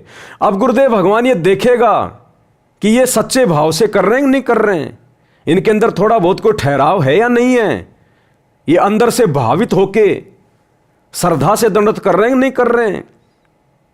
जैसे बहुत सारे लोग कहते हैं, अरे भगत जी 2 मिनट रुक जाओ, बस 2 मिनट, मैं अभी गुरु जी को दंडवत करके आया। वो दौड़ के जाएगा, फटाफट दंडवत करेगा और दौड़ के वापस भाग लेगा, वो हो गई फॉर्मेलिटी। तो परमात्मा भी ये चाहता है कि तुम सारे कार्यों को सेकंड नंबर पे ले लो। जितने भी कार्य हैं संसार में, चाहे तुम्हारा कितना बड़ा धंधा है, कितना बड़ा बिजनेस है, चाहे तुम्हारी ट्रेन छूट रही है, चाहे तुम्हारी प्लेन छूट रही है, सबसे पहले अपने गुरुदेव भगवान को जब भी दंडवत करो तो बिल्कुल सारी चिंताओं को समाप्त करके, जीवित मर के कि मैं तो मर गया बस, अब मरने के बाद में ना आदमी को कोई अपने ट्रेन की टेंशन, ना कोई प्लेन की टेंशन, ना कोई काम धंधे की टेंशन, ना कोई दुनियादारी की टेंशन। और कितना टाइम लगेगा इस प्रोसीजर में? मुश्किल से 2 मिनट, मुश्किल से 2-1 मिनट लगेंगी। तो इस प्रकार से हम गुरुदेव भगवान को दंडवत प्रणाम करना शुरू करें। ये सबके अपने अपने विवेक पे, अपने अपनी बुद्धि स्तर पे भाई। दास की तरफ से किसी को कोई आदेश नहीं है, जबरदस्ती का कोई थोपा नहीं जा रहा है। जिसको अच्छा लगे करे, जिसको अच्छा ना लगे, जैसा वो पहले कर रहा अपना वैसा करता रहे। तो ये जूली बहन के माध्यम से परमात्मा ने एक छोटा सा संदेशा भिजवाया था, जो आप सभी भगत भाई बहनों को देना आवश्यक था। क्योंकि दास के पास 2 दिन पहले ऑडियो आई थी, तो 2 दिन से पहले दास ने किया और दास की आत्मा ने स्वीकार किया कि वास्तव में होना चाहिए। अब हमारा टारगेट क्या, हमारा मकसद क्या है? अरे कोई गरीब आदमी किसी सेठ साहूकार से, किसी बनिए से अगर 5-10 हज़ार रुपये अगर ब्याज पे भी लेने जाता ना, ब्याज पे भी आराम में नहीं ला रहा, फ्री में नहीं ला रहा, ब्याज पे, वो भी पहले जाके डायरेक्ट पैसे नहीं मांगता कि सेठ जी देना 5,000 रुपये। ना ना ना ना ना, सेठ जी कैसे हो, बढ़िया है, बाल बच्चे सब ठीक है ना, और सेठ जी हमारे लायक कोई सेवा हो तो बताओ सेठ जी। तो पहले उसकी वो खुशामदी करेगा, जिससे वो पैसे लेने जा रहा है, पहले उसको प्रसन्न करेगा, उसको रिझाएगा, उसकी तारीफ करेगा, और उसके बाद कहेगा जी ये छोटी सी अर्ज, छोटी सी विनती थी आपसे। हाँ भाई बोलो सेठ जी, 5-1 हज़ार रुपये की सख्त जरूरत थी, बच्चे की फीस में थोड़े कम पड़ गए, अगले महीने में आपका लौटा दूंगा ब्याज समेत। तो वो सेठ आपको मना नहीं करेगा, क्योंकि आपने पहले उसकी बड़ाई करी है, आपने उसके हालचाल पूछे और उसके बाद आपने उससे पैसे मांगे। और ये कदे सेठ जी देना 5,000 रुपये, जैसे उसने सेठ जी के पास में रखे हुए थे कि सेठ जी तुरंत दे देगा, ले जा। तो मांगने का भी तरीका होता है। जैसे परमात्मा ने बताया ना, परमात्मा गुरुदेव भगवान ने बताया कि पहले गांव में ये VCR चले थे, VCR, ये फिल्म में देखा करते थे, रात को 2-3 फिल्में ले आते थे, पूरी रात उनको आंख फाड़ के देखा करते थे। तो जब किसी का टीवी वगैरह खराब हो जाता था तो वो क्या करता, अपने पड़ोसी के पास जाता और पड़ोसी के पास जाके पहले उससे हालचाल पूछता, और जी कैसे हो, सब ठीक हैं, बाल बच्चे सब मौज में, काम धंधा सब ठीक चल रहा है ना, अच्छा अच्छा, बाकी सब मालिक की दया है ना, अच्छा अच्छा। फिर बोलता वो जिस काम के लिए आए वो काम बाद में बोलता कि जी आपसे थोड़ी सी एक रिक्वेस्ट थी। क्या बात भाई? अजी वो क्या कि हमारा टीवी हो गया ख़राब, और बच्चे क्या कि कोई फिल्म वगैरह लेके आए हैं कोई हैं, अगर आपका टीवी अगर आप 2-4 घंटे के लिए अगर दे दो तो बच्चे थोड़ा देख लेंगे। तो गुरुदेव कहते हैं अगर आप इस प्रकार से विनती करोगे, प्रार्थना करोगे ना, अगर उसका खराब होगा ना तो भी पड़ोसी का लाके दे देगा। इतना मीठा बोलोगे, इतना प्यार से बोलोगे। और एक जाते गए, ओए तुम्हारा टीवी दे दो ना तुम्हारा, तो वो अगर होगा तो भी मना कर देगा, हमारा तो खराब हो गया, हमारे के तो आई सी फूक गई, हमारा टीवी काम नहीं कर रहा अभी 4 दिन से। तो इसी प्रकार भाई और बहनों, हमने अब जाते दंडत नहीं मारना, जाते लंबा नहीं लेटना, हमने ठहराव, गुरुदेव को प्रसन्न करें, गुरुदेव को हम ये विश्वास दिलाएं कि परमात्मा आपसे बढ़कर हमारे लिए और कोई नहीं है, आपकी भक्ति से बढ़कर अब हमारे जीवन में और किसी काम के लिए कोई हड़बड़ी नहीं है, आप हमारे लिए प्रथम हैं, सर्वोपरि हैं। तो अब हमने गुरुदेव को विश्वास भी दिलाना है कि हम खाली देखा देखी में कर रहे हैं या वास्तव में हमारे अंदर वो भाव श्रद्धा भी है कि नहीं है। तो इस प्रकार से हमने अपने गुरुदेव भगवान की गैर हाजिरी में, ध्यान रखना भाई और बहनों, ये जो दंडवत प्रणाम करने की विधि है ये केवल गुरुदेव की गैर हाजिरी में। अगर गुरुजी साक्षात सामने खड़े हैं प्रत्यक्ष, तो फिर हमने समर्थ साहिब वाला शब्द नहीं बोलना, फिर हमने टाइम नहीं लगाना ज्यादा। अगर गुरुजी सामने खड़े, प्रत्यक्ष खड़े, जैसे हम कभी आश्रम में गए, सामने गुरुदेव हैं, या अचानक से आपके घर पे आ गए गुरुजी, तो फिर आपने खड़े होके 2 मिनट वाणियां नहीं बोलनी। गुरुजी को हमने वेट नहीं करवाना, इंतजार नहीं करवाना, क्योंकि गुरुजी प्रत्यक्ष में खड़े हैं। उस समय हमने तुरंत जमीन पर घुटने टेक देने हैं और जो भी आपको 1 या 2 मंत्र मिला हुआ है तुरंत उसका जाप करें और तुरंत गुरुदेव को दंडवत प्रणाम करें। अगर गुरुदेव सामने खड़े हैं, प्रत्यक्ष खड़े हैं, तो फिर हमने बहुत ही शॉर्ट में दंडवत करना है, बहुत ही शॉर्ट में, ताकि हमारे कारण हमारे गुरुदेव को खड़ा ना रहना पड़े। और गुरुदेव की गैर हाजिरी में हमने इस प्रकार से दंडवत प्रणाम करना है, जो अभी परमात्मा ने जूली बहन के माध्यम से ऑडियो भिजवाई है। शांति से, इत्मीनान से, धैर्य के साथ में समरथ साहेब, रत्न उजागर, ये 8 वाणियां जमीन पे घुटने टेकिए, प्यार प्रेम से, आदि भाव से गुरुदेव के लिए 1-2 वाणियां बोलिए।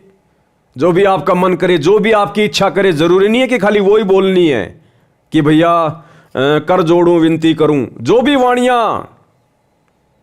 आपके अंदर से, जो भी वाणियां निकल जाएं, वही वाणियां बोल दो, 2, 4, 5 आपकी इच्छा।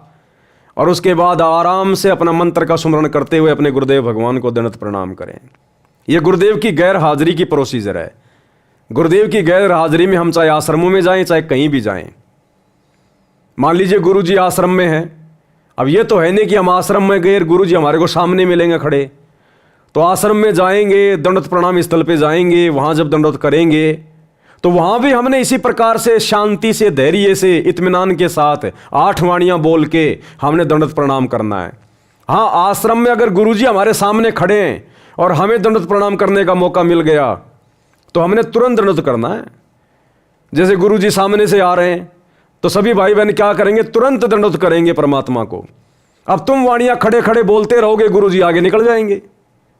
तो जब गुरुजी प्रत्यक्ष खड़े हैं तो हमने तुरंत दंडवत करना है, फटाफट अपना एक मंत्र का सुमरण करके, और तुरंत हमने आंखों से गुरुदेव के दर्शन करके तुरंत उनको दंडवत करना है।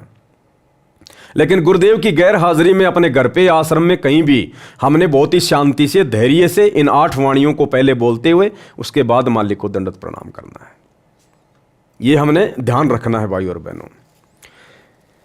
उसके बाद में एक ऑडियो और आई है जूली बहन की, वो भी दास आपको सुना देता है। उसमें परमात्मा ने हम सब की सतलोक में ले जाकर गुरुदेव भगवान ने हमारी परीक्षा ली। देखो भाई और बहनों, इन पुस्तकों के ऊपर जो वीडियो बन रहे हैं ना, ये जितनी भी पुस्तकें गुरुदेव ने लिखी हैं और ज्यादातर के ऊपर वीडियो बन चुके हैं। जो मुख्य मुख्य पुस्तकें हैं, तीनों समय की आरतियों का सरलार्थ, सुबह के नित्य नियम पे वीडियो बन चुके हैं, रमेणी पे वीडियो बन चुके हैं, संध्या आरती पे वीडियो बन चुके हैं, कबीर सागर का सरलार्थ, इतना मोटा ग्रंथ, उस पे वीडियो बन चुके हैं 60, मुक्ति बोध, उस पे वीडियो बन चुके हैं 40, धरती पर अवतार, भक्ति से भगवान, जीने की राह, जब जब भूल पड़े, और भी बहुत सारी पुस्तकें जिनके ऊपर वीडियो बन चुके हैं और आगे भी वीडियो धीरे धीरे बनेंगे। तो परमात्मा हमारी रिहर्सल भी तो देखेगा कि ये खाली देख रहे हैं, फोकट में अपने मोबाइल का इंटरनेट खर्च कर रहे हैं, या इन कुछ सीख भी रहे हैं, अपने जीवन में उन बातों को लागू भी कर रहे हैं, नहीं कर रहे हैं, खाली देखा देखी में काम चल रहा है। तो परमात्मा हमारी परीक्षा भी लेता है। तो क्या परीक्षा ली परमेश्वर ने? एक छोटी सी ऑडियो जूली बहन ने भेजी है, 6 मिनट 25 सेकंड की। बंदी छोड़ सतगुरु रामपाल जी भगवान जी की जय हो। जय हो बंदी छोड़ की, लौट को नहीं मोड़ की। सत्ताई भाई जी, दासी परमात्मा जी को शाम को छोटी भोग आरती के साथ में भोग लगा रही थी, तो मालिक जी ने दिखाया, परमात्मा जी ने दिखाया एक समुद्र का किनारा है कि कोई नदी का किनारा है, पता नहीं, एक किसी किनारा है, वहाँ पे परमात्मा बैठे, एक पत्थर पड़ा है, उसके ऊपर पद्म आसन के साथ में बैठे हुए हैं, जैसे नीले वाली फोटो में बैठे हैं इसी तरह से। और उस जो पानी भरा ना, नदी है, उसी में से बहुत सारे कछुआ निकल के परमात्मा की तरफ जा रहे हैं। बहुत सारे लाखों करोड़ों अरबों को ऐसी संख्या में होंगे, बहुत सारे कछुआ जा रहे हैं। सभी लोग परमात्मा की तरफ बढ़ते जा रहे हैं और सभी लोग जहाँ परमात्मा बैठे, परमात्मा उन्हें देख के मुस्कुरा रहे हैं। और जब सारे कछुआ जाकर वहाँ खड़े हो गए तो परमात्मा जी कह रहे हैं कि हमें यही देखना था, तुम संसारी रूप संसार में रह करके इसी तरह आप सभी लोगों ने परमात्मा की भक्ति करी। क्योंकि हमें जब परिस्थितियां खराब होती नजर आती है तो हमें कछुए की तरह रहना चाहिए। कछुआ के ऊपर जब कोई आपत्ति आती है तो अपने आप में अंदर से मिट जाता है, और जब आपत्ति खत्म हो जाती है तो अपने आप को बाहर आ जाता है। इसी तरह से आप लोगों ने किया बहुत अच्छे पे, परमात्मा ने ऐसे हाथ के आशीर्वाद दिया तो हम सबरे भाई बहन है ना मनुष्य रूप में आ गए। और एक सबसे बड़ा कछुआ था, सबसे बड़ा आगे चल रहा था।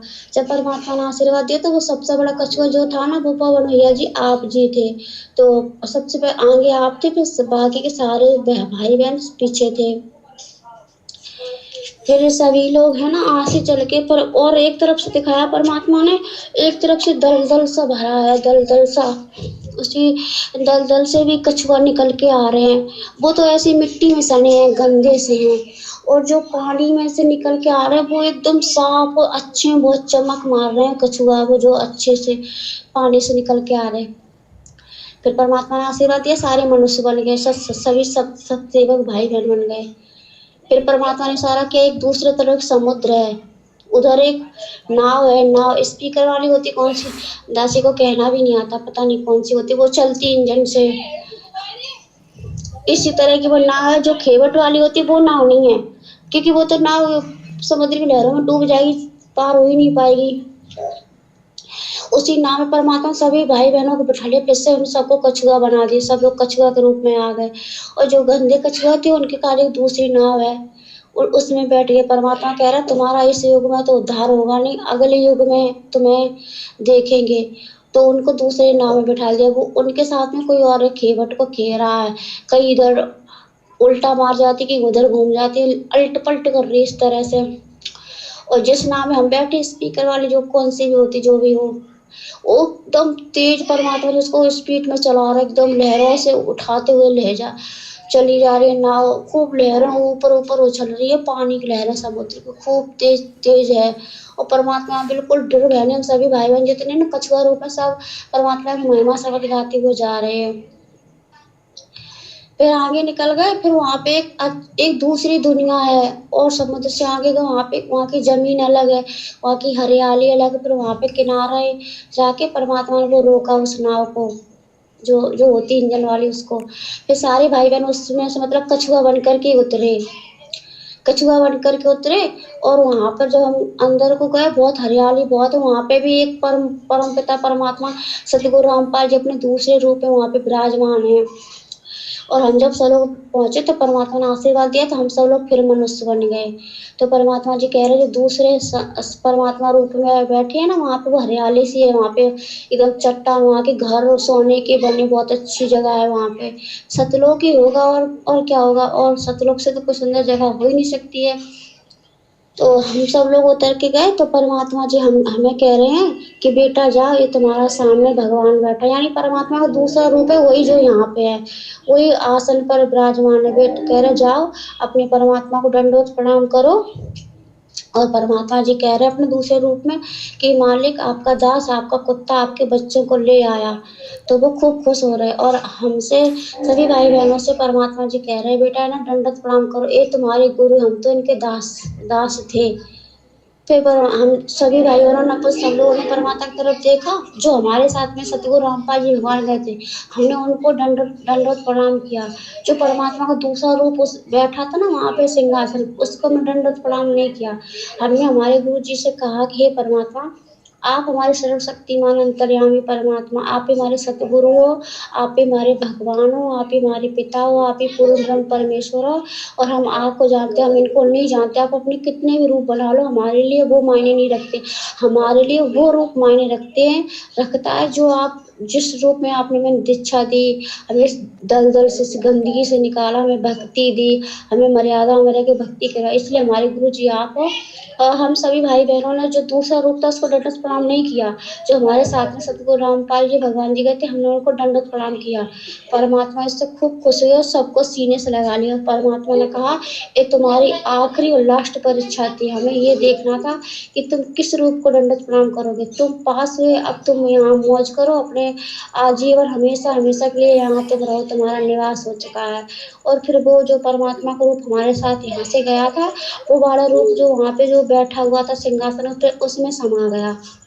फिर वो परमात्मा को खुश होने लगे। हमने कहा अभी सभी भाई बहन हैं, आप सभी लोग कह रहे हैं हमारे गुरु जी हैं जो हमारे साथ में, बस हम उन्हीं को मानते हैं। आप कितने भी अपने रूप बना लो, पर हम उसको नहीं मानेंगे, हम उसको मानेंगे जो हमारे साथ था। बस परमात्मा ने इतना ही दिखाया। बंदी छोड़, सतगुरु रामपाल जी भगवान जी की जय हो। तो वो ऑडियो आपने सुनी भाई और बहनों। देखो लास्ट में भी हमारी परीक्षा होगी, अंत में भी, कि हमने गुरु जी को क्या मान रखा है। ये त्रिकुटी पे लेता है परमात्मा परीक्षा, इस प्रकार का ये सतलोक बना के पूरा सिस्टम सेट करके, क्योंकि त्रिकुटी हमारा लास्ट एंड फाइनल होता है इस काललोक से। तो वहां भी परमात्मा हमारी परीक्षा लेगा कि अभी तक इनकी आस्था गुरु में है या दाढ़ी मूंछ वाले नकली कबीर भगवान में या किसी और देवी देवता में है। तो पहले तो परमात्मा ने दिखाया कि समुद्र है, समुद्र में से कछुए निकल रहे हैं। एक तरफ से जो कछुए हैं बहुत ही साफ सुथरे पानी से निकल रहे हैं, वो तो हैं सत्सेवक भाई बहन, जिनको संसार की कोई भी गंदगी नहीं लगी हुई है, निर्विकार हैं। और दूसरी तरफ जो कछुए निकल रहे हैं उसी समुद्र से, वो कीचड़ में सने हुए हैं, वो है सतलोक आश्रम मैनेजमेंट हरियाणा वाले, गुरुदेव के परिवार, ये कोऑर्डिनेटर। ये राजनीति के गंदे रंग में सने हुए, आरक्षणबाजी में सने हुए, दुनियादारी में फंसे हुए, इनको ना कोई ज्ञान ना कोई ध्यान, कोई लेना देना नहीं। गुरु के रहते सहते दाढ़ी मूंछ वाले कबीर को भगवान मान के पूज लो, रामचंद्र जी का अयोध्या में जाके भंडारा लगवा लो, इनसे कुछ भी करवा लो, इनको कोई होशो हवास नहीं है। तो वो कछुए बिल्कुल कीचड़ में सने हुए। तो परमात्मा ने उनको रिजेक्ट कर दिया कि भैया तुम जाओ, अभी तुम्हारा नंबर नहीं है। और सत्सेवक जो साफ सुथरे होके निकले थे समुद्र से, परमात्मा ने उनको एक इंजन वाली नौका में बैठाया, बिल्कुल वाटरप्रूफ नौका, और परमेश्वर उनको लेके गए। अब सतलोक में ले जाके परमात्मा ने छोड़ दिया सभी आत्माओं को। और वहां जाकर गुरुदेव भगवान ने कहा, क्योंकि वहां एक दूसरा रूप, और दूसरा रूप भाई और बहनों हमेशा हमें वही दिखाई देगा जो नीचे से हमें लेके जाता है। ये बात ध्यान रखना, हमें वही रूप दिखाई देगा। तो वहां गुरुदेव का एक दूसरा रूप है, वहां तेजो में, क्योंकि गुरुजी यहां जब आते हैं अपने रूप को हल्का करके आते हैं, नहीं तो हमारी चरम दृष्टि उनको देख नहीं पाएगी। तो गुरुदेव ने हमें सतलोक में सिंहासन के पास ले जाकर कहा कि बच्चों, ये सामने तुम्हारे पिताजी बैठे हैं, तुम्हारे परमात्मा हैं, और मैं तो इनका नौकर था जो मैं नीचे से तुम्हें ऊपर लेकर आया हूं। ये तुम्हारे असली भगवान, तुम्हारे असली गुरुजी, आप इनको दंडवत प्रणाम करो। तो हम सत्सेवकों को सारी बातें ध्यान थी, हमें सब कुछ पता था कि साथ संगति में हमने क्या सीखा, क्या समझाया जाता था, गुरुजी के सत्संगों में हमें क्या सीखने को मिला।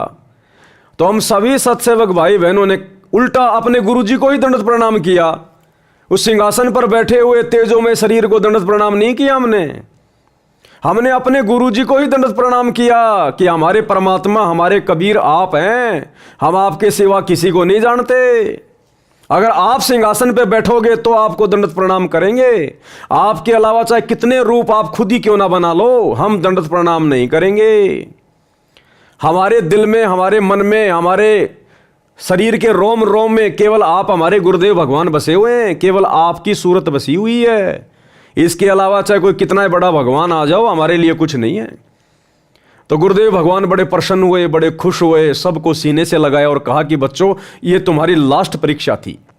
अगर यहां तुम धोखा खा जाते, अगर तुम जल्दबाजी में, देखा देखी में, तो बच्चों फिर तुम मुझे वापस नीचे डालने पड़ते, नीचे पटकने पड़ते। फिर उसके बाद गुरुदेव भगवान खुद उसी सिंहासन पे जाके बैठे और अकेले हमारे गुरुदेव भगवान का रूप हो गया। उसके बाद फिर हमने वहां उनको दंडवत प्रणाम किया। ये हमारी लास्ट परीक्षा थी। अभी परीक्षा क्यों ली परमात्मा ने?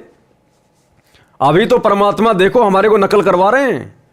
ये जूली बहन के माध्यम से इस प्रकार के संदेश देके परमात्मा हमें नकल करवा रहे हैं ताकि हम त्रिकुटी पे फैल ना हो जाएं। कहीं सतलोक में ले जाकर परमात्मा हमारी परीक्षा ले ले, हम वहां पर फैल ना हो जाएं। कहीं जल्दबाजी में आके कि लो जी हम तो आ गए सतलोक में, गुरुजी भाई हमारे गुरुजी साइड में खड़े हैं जो हमें नीचे से ऊपर लेकर गए, और हम सिंहासन पर बैठे तेजो में रूप को जाके दंडवत प्रणाम मार दें, मर जाएंगे, फंस जाएंगे। जल्दबाजी नहीं करनी। अब ये शिक्षा हमें कहां दी परमात्मा ने? ये शिक्षा हमें परमात्मा ने कबीर सागर में दी। जब राजा वीर सिंह बघेल की छोटी रानी सुंदर देई जिसने गुरु से नाम ले लिया था लेकिन वो भक्ति थोड़ा ऐसे कर रही थी, डगमग थी। अंत समय आया, यम के दूत आए, उसको लेकर गए। तो वहां जाकर उसने पुकारा कि मेरे धनी तुम नहीं हो, मेरे धनी तो मेरे गुरुजी हैं, तुम मुझे नहीं लेकर जा सकते।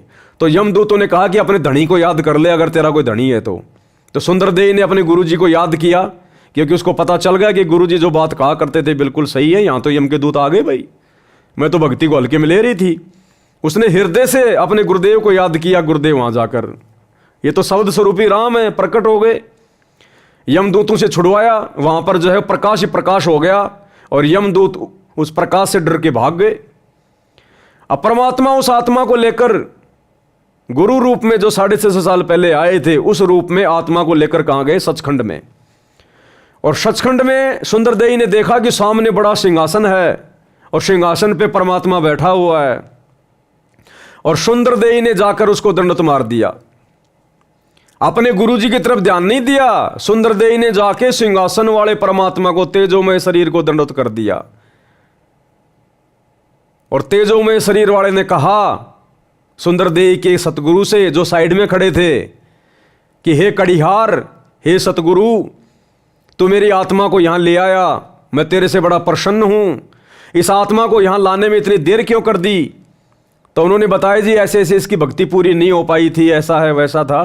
फिर उस आत्मा को डांटा, उसको फटकारा कि तूने नाम लेने के बाद मर्यादा क्यों तोड़ी, तूने सुमरण अच्छे से क्यों नहीं किए, तू आ कैसे गई तू सतलोक में? इसको वापस नीचे पटको, उसको वापस नीचे पटका गया।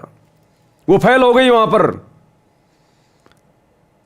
जबकि हम सत्सेवक भाई बहन सफल हुए, हमने केवल अपने गुरुदेव को ही मुड़ के दंडवत प्रणाम किया कि गुरुदेव आपके अलावा हम नहीं जानते किसी को। ये होंगे कोई भगवान, होंगे कोई महात्मा, लेकिन जब तक आप इस सिंहासन पर नहीं बैठोगे, अगर ये सतलोक का सिंहासन है और जब तक आप नहीं बैठोगे, हम तो केवल आपके ओरिजिनल रूप को दंडवत करेंगे, केवल आपको, और जो विधि आपने बता रखी है उसी हिसाब से। तो गुरुदेव भगवान बड़े प्रसन्न हुए और गुरुदेव ने कहा कि बच्चों, ये तुम्हारी लास्ट परीक्षा थी, अंतिम परीक्षा। तो सोचिए, जब सतलोक में भी अपने गुरुजी के अलावा अगर किसी और को दंडवत कर दिया परमात्मा मान के, वहां से नीचे पटके जाते। जबकि हमारे 90% भाई बहन सतलोक आश्रमों से जुड़े हुए, ये तो वर्तमान में ही अपने गुरुजी को मानुष मान के और मन में आता उसी को दंडवत मार देते हैं। दाढ़ी मूछ वाले नकली मुर्दा कबीर को दंडवत मार रहे हैं, गरीबदास जी को मार रहे हैं, दादा गुरु जी को मार रहे हैं, पंडित चिदानंद जी को दंडवत मार रहे हैं। इनको कोई फर्क ही नहीं पड़ता, इनकी आंखें बंद है। तो हमें परमेश्वर आगे के लिए सतर्क कर रहे हैं कि इन पुस्तकों में जो तुम्हें पढ़ाया जा रहा है, जो दिखाया जा रहा है, ये कोई सामान्य नहीं है। तुम्हारी कभी भी परीक्षा ली जा सकती है, कभी भी किसी भी भगत की कोई भी कारण बना के, किसी भी घटना को जन्म दे के गुरुदेव भगवान। हकीकत में तो हमने सतर्क रहना है, सावधान रहना है। और 26 मार्च 2025 से मुसलमान नहीं समझे ज्ञान कुरान, इस पुस्तक के ऊपर वीडियो बनने शुरू हो जाएंगे। यह पुस्तक मुस्लिम समाज से जुड़े हुए भाई बहनों को तो संदेशा देगी, उनको तो वास्तविक अल्लाह की जानकारी देगी। साथ में हम सत्सेवक भाई बहनों के लिए इसमें बहुत बढ़िया शिक्षा है, बहुत गहरी शिक्षाएं हैं। ये कोई सामान्य पुस्तक नहीं है, ये अल्लाह कबीर के द्वारा लिखी गई है। ये वास्तव में आसमानी पुस्तक है, रियल आसमानी पुस्तक है। ये तौरात, जबूर, इंजिल, कुरान शरीफ, ये आसमानी पुस्तकें नहीं है, ये तो शैतान के द्वारा बख्शीश की गई हैं। और ये मुसलमान नहीं समझे ज्ञान कुरान जो सतगुरु रामपाल जी परमेश्वर जी ने लिखी है, ये है रियल आसमानी पुस्तक। क्योंकि आसमान में अरस के कुर्स पर विराजमान, तकत पर, सिंहासन पर विराजमान कबीर भगवान सतगुरु रामपाल जी ने ये पुस्तक लिखी है। तो ये आसमानी पुस्तक है, इसमें सतलोक का ज्ञान है, वास्तविक अल्लाह का ज्ञान है। तो ये है वास्तव में आसमानी पुस्तक। बाकी तो शैतान के द्वारा लिखी हुई है, काल के द्वारा। तो मुसलमान समाज से जुड़े हुए भाई बहनों को तो ये पुस्तक संदेशा देगी, अगर कोई समझना चाहेगा तो। इसके साथ साथ सतगुरु रामपाल जी के जितने भी फॉलोवर हैं, उनको ढेर सारी शिक्षाएं मिलेंगी और गुरु जी के प्रति हमारा भाव बढ़ेगा, हमारी लगन बढ़ेगी, हमारा समर्पण बढ़ेगा। दूसरा, ये पुस्तक पढ़ना इसलिए भी बहुत ज़रूरी है क्योंकि जूली बहन के माध्यम से परमात्मा ने दिखाया, ऑडियो मैंने आपको भेज दी। गुरुदेव भगवान जो है डंडा लेके बैठे हैं, डंडा लेके, और पूछ रहे हैं कि पुस्तक में पढ़ाया गया, बोल तूने क्या समझा, क्या सुना। और जो नहीं बता रहा उसको डंडा मार रहे हैं। और एक बोला गुरुजी मेरे को लगी, बोला लगी तो फिर ध्यान से क्यों नहीं पढ़ी, अगर लग रही है तो ध्यान से क्यों नहीं पढ़ा, ध्यान से क्यों नहीं सुना तूने। बोला गुरुजी हमारे क्या काम की, ये मुसलमानों की पुस्तक, ये तो मुसलमान भाइयों के लिए है। तो गुरुदेव ने कहा कि मुसलमान भाइयों को समझाएगा कौन, नालायक उन मुसलमान भाइयों को तुम ही तो समझाओगे। और जब तुम ध्यान से नहीं पढ़ोगे कि कौन सी आयत है, कौन सी पुस्तक है, उसमें क्या लिखा हुआ है, अल्लाह कौन है, शैतान कौन है, तो उन मुसलमान भाई बहनों को, मेरे बच्चों को पढ़ाएगा कौन, समझाएगा कौन, उनकी शंकाओं का समाधान कौन करेगा। तो ये मत कहना दोबारा कि ये तो मुसलमान भाइयों के लिए है। तो गुरुदेव ने एक मारा उसके खींच के डंडा। तो कहने का मतलब भाई और बहनों, ये पुस्तकें हैं, हमें अंदर ही अंदर हमारे को ये तैयार कर रही हैं, दृढ़ कर रही हैं। ये परमात्मा का एक मिशन है। ये यूं मत सोच लेना कि ये पवन दास बस खाली गुरु जी की पुस्तकों के ऊपर वीडियो बना बना के दिखा रहा, लाइव आ रहा है। ये एक मिशन है परमात्मा का, आत्मा को तैयार करने का एक मिशन है ये। हमारे अंदर अंदर ही अंदर कितनी दृढ़ता, कितना विश्वास, कितना धैर्य, कितनी हिम्मत पैदा हो रही है, आप और हमें भी नहीं पता चल रहा। और यही सारी चीजें अंत में आप और हमारे काम आएंगी। हमारी आत्मा चार्ज हो रही है, चार्ज। तो 26 मार्च से इस पुस्तक के ऊपर हम लाइव आएंगे रात्रि 8 बजे। और एक चीज भाई और बहनों, दास आप जी से प्रार्थना करेगा, फेसबुक ने एक नया कोई अपडेट निकाला है। जितने भी लाइव वीडियो हैं किसी भी व्यक्ति के पूरे संसार में, वो फेसबुक धीरे धीरे उनको समाप्त कर रही है, उनको डिलीट मार रही है धीरे धीरे। उसका रूल है, कोई नियम है, कोई बहुत ज़्यादा मतलब उस पर डाटा आ गया है।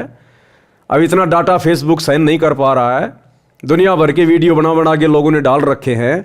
तो फेसबुक क्या कर रही है, आज से पहले जब से फेसबुक चली है, और जिस व्यक्ति ने जितने भी लाइव आकर वीडियो बनाए हैं, फेसबुक सबको धीरे धीरे उनको डिलीट कर रही है। 1 महीने का टाइम दिया है। तो हमारे जितने भी लाइव वीडियो सारे के सारे वो डिलीट हो जाएंगे। लेकिन हम तो साथ साथ में वैसे वीडियो डालते रहते हैं, लाइव के अलावा भी हम लोग वीडियो डालते रहते हैं, तो वो वीडियो नहीं होंगे डिलीट। तो आप भाई बहन जो मैं लाइव आता हूं, या इन पुस्तकों के ऊपर जो लाइव वीडियो हैं जो आगे आएंगे, आ रहे हैं, आप इनको तो देखते हो, बहुत अच्छी बात है। इनको तो आप ज़्यादा से ज़्यादा शेयर करते हो। लेकिन ये अब आगे 1 महीने से ज़्यादा फेसबुक पे नहीं दिखाई देंगे आपको। जैसे अभी मैं लाइव आ रहा हूं, ये वीडियो 1 महीने के बाद में फेसबुक ऑटोमेटिक इसको डिलीट कर देगी, इसको हटा देगी। तो लाइव आने के बाद जब मैं उसका ओरिजिनल वीडियो फिर से डालता हूं, या छोटे छोटे जो शॉर्ट वीडियो हम लोग डाल रहे हैं, आप इन वीडियो को ज़्यादा से ज़्यादा शेयर किया करो, ज़्यादा से ज़्यादा। क्योंकि लाइव वीडियो तो हमारे डिलीट हो जाएंगे, तो फिर बचे कौन से वीडियो, जो वीडियो हम वैसे डालते रहते हैं। तो उन वीडियो को आप जी ज़्यादा से ज़्यादा शेयर किया करो आगे। तो ये भी थोड़ी सी एक जानकारी थी जो आप सभी भाई बहनों को देनी थी। इसके बाद में एक लास्ट ऑडियो जूली बहन की अभी आई थी मेरे पास में, क्योंकि मेरे को लाइव आना था इसलिए मैं उसको सुन नहीं पाया। तो लास्ट में एक ऑडियो जूली बहन ने भेजी है अभी शाम को, परमात्मा ने कुछ दिखाया होगा, तो इसको हम सभी भाई बहन सुन लेते हैं, क्या संदेशा दिया है परमात्मा ने। बंदी छोड़ सतगुरु रामपाल जी भगवान जी की जय हो बंदी छोड़ की लौट कोनी और की। सत्य भाई जी, दासी भी परमात्मा जी को छोटी बहू आती, साथ में भोग लगा रही थी, तो मालिक ने दर्शन दिए, परमात्मा जी ने दिखाया है।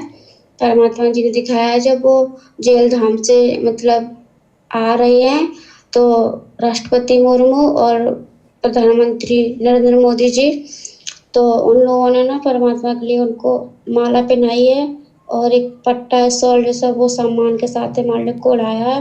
नीचे गुलाब के फूल बिखरे हुए हैं, मक्खन के गत्ते पड़े हैं, उस पर परमात्मा चल के आ रहे हैं। और वो लोग है ना, मंत्री और राष्ट्रपति लोग है ना, दोनों सर को झुका के आ गए। मीडिया है साथ में, बहुत सारी भीड़, सभी भाई बहन है।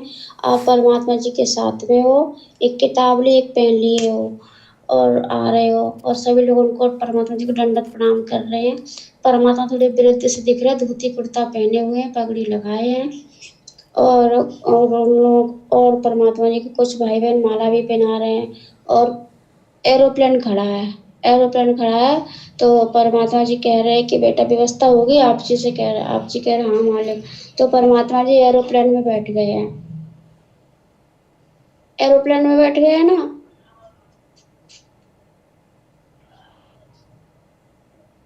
अच्छी कोरोना आ जाता है। एरोप्लेन में बैठ के परमात्मा जी ने सीधे वो जगन्नाथ के मंदिर को निकल गए हैं। सभी परमात्मा जी जगन्नाथ के जो मंदिर है ना, सीधा परमात्मा जी वहां पर गए हैं। परमात्मा जी को एरोप्लेन वहां पे रुका है, परमात्मा जी वहां पे उतरे एरोप्लेन से। आप हैं और सभी सत्सेवक भाई बहन हैं जो भी हैं परमात्मा जी के साथ में हैं। और वहां पे बहुत सारे पंडा लोग परमात्मा के दर्शन के लिए एकदम दौड़े परमात्मा जी को दंडवत प्रणाम कर रहे हैं। और आपको पता भैया जी, परमात्मा जी ने दिखाया दासी को, और वहां पे वो भी पांडा है जिसने परमात्मा जी के साथ में है ना 600 साल पहले एक पत्थर में खाया था, वो भी पंडा है। वो भी पंडा है जो परमात्मा शब्द गाते हैं। एक पत्तल में जेरे ऐसा गुलाम रामपाल ऐसा शब्द गाते, वो पंडा भी है। इसके साथ में परमात्मा जी ने एक ही पत्तल में खाया था। जिसने परमात्मा को देख के अछूत बोला था ना, जिसको कोढ़ का रोग लग गया था, वो पांडा भी है। और परमात्मा जी ने दिखाया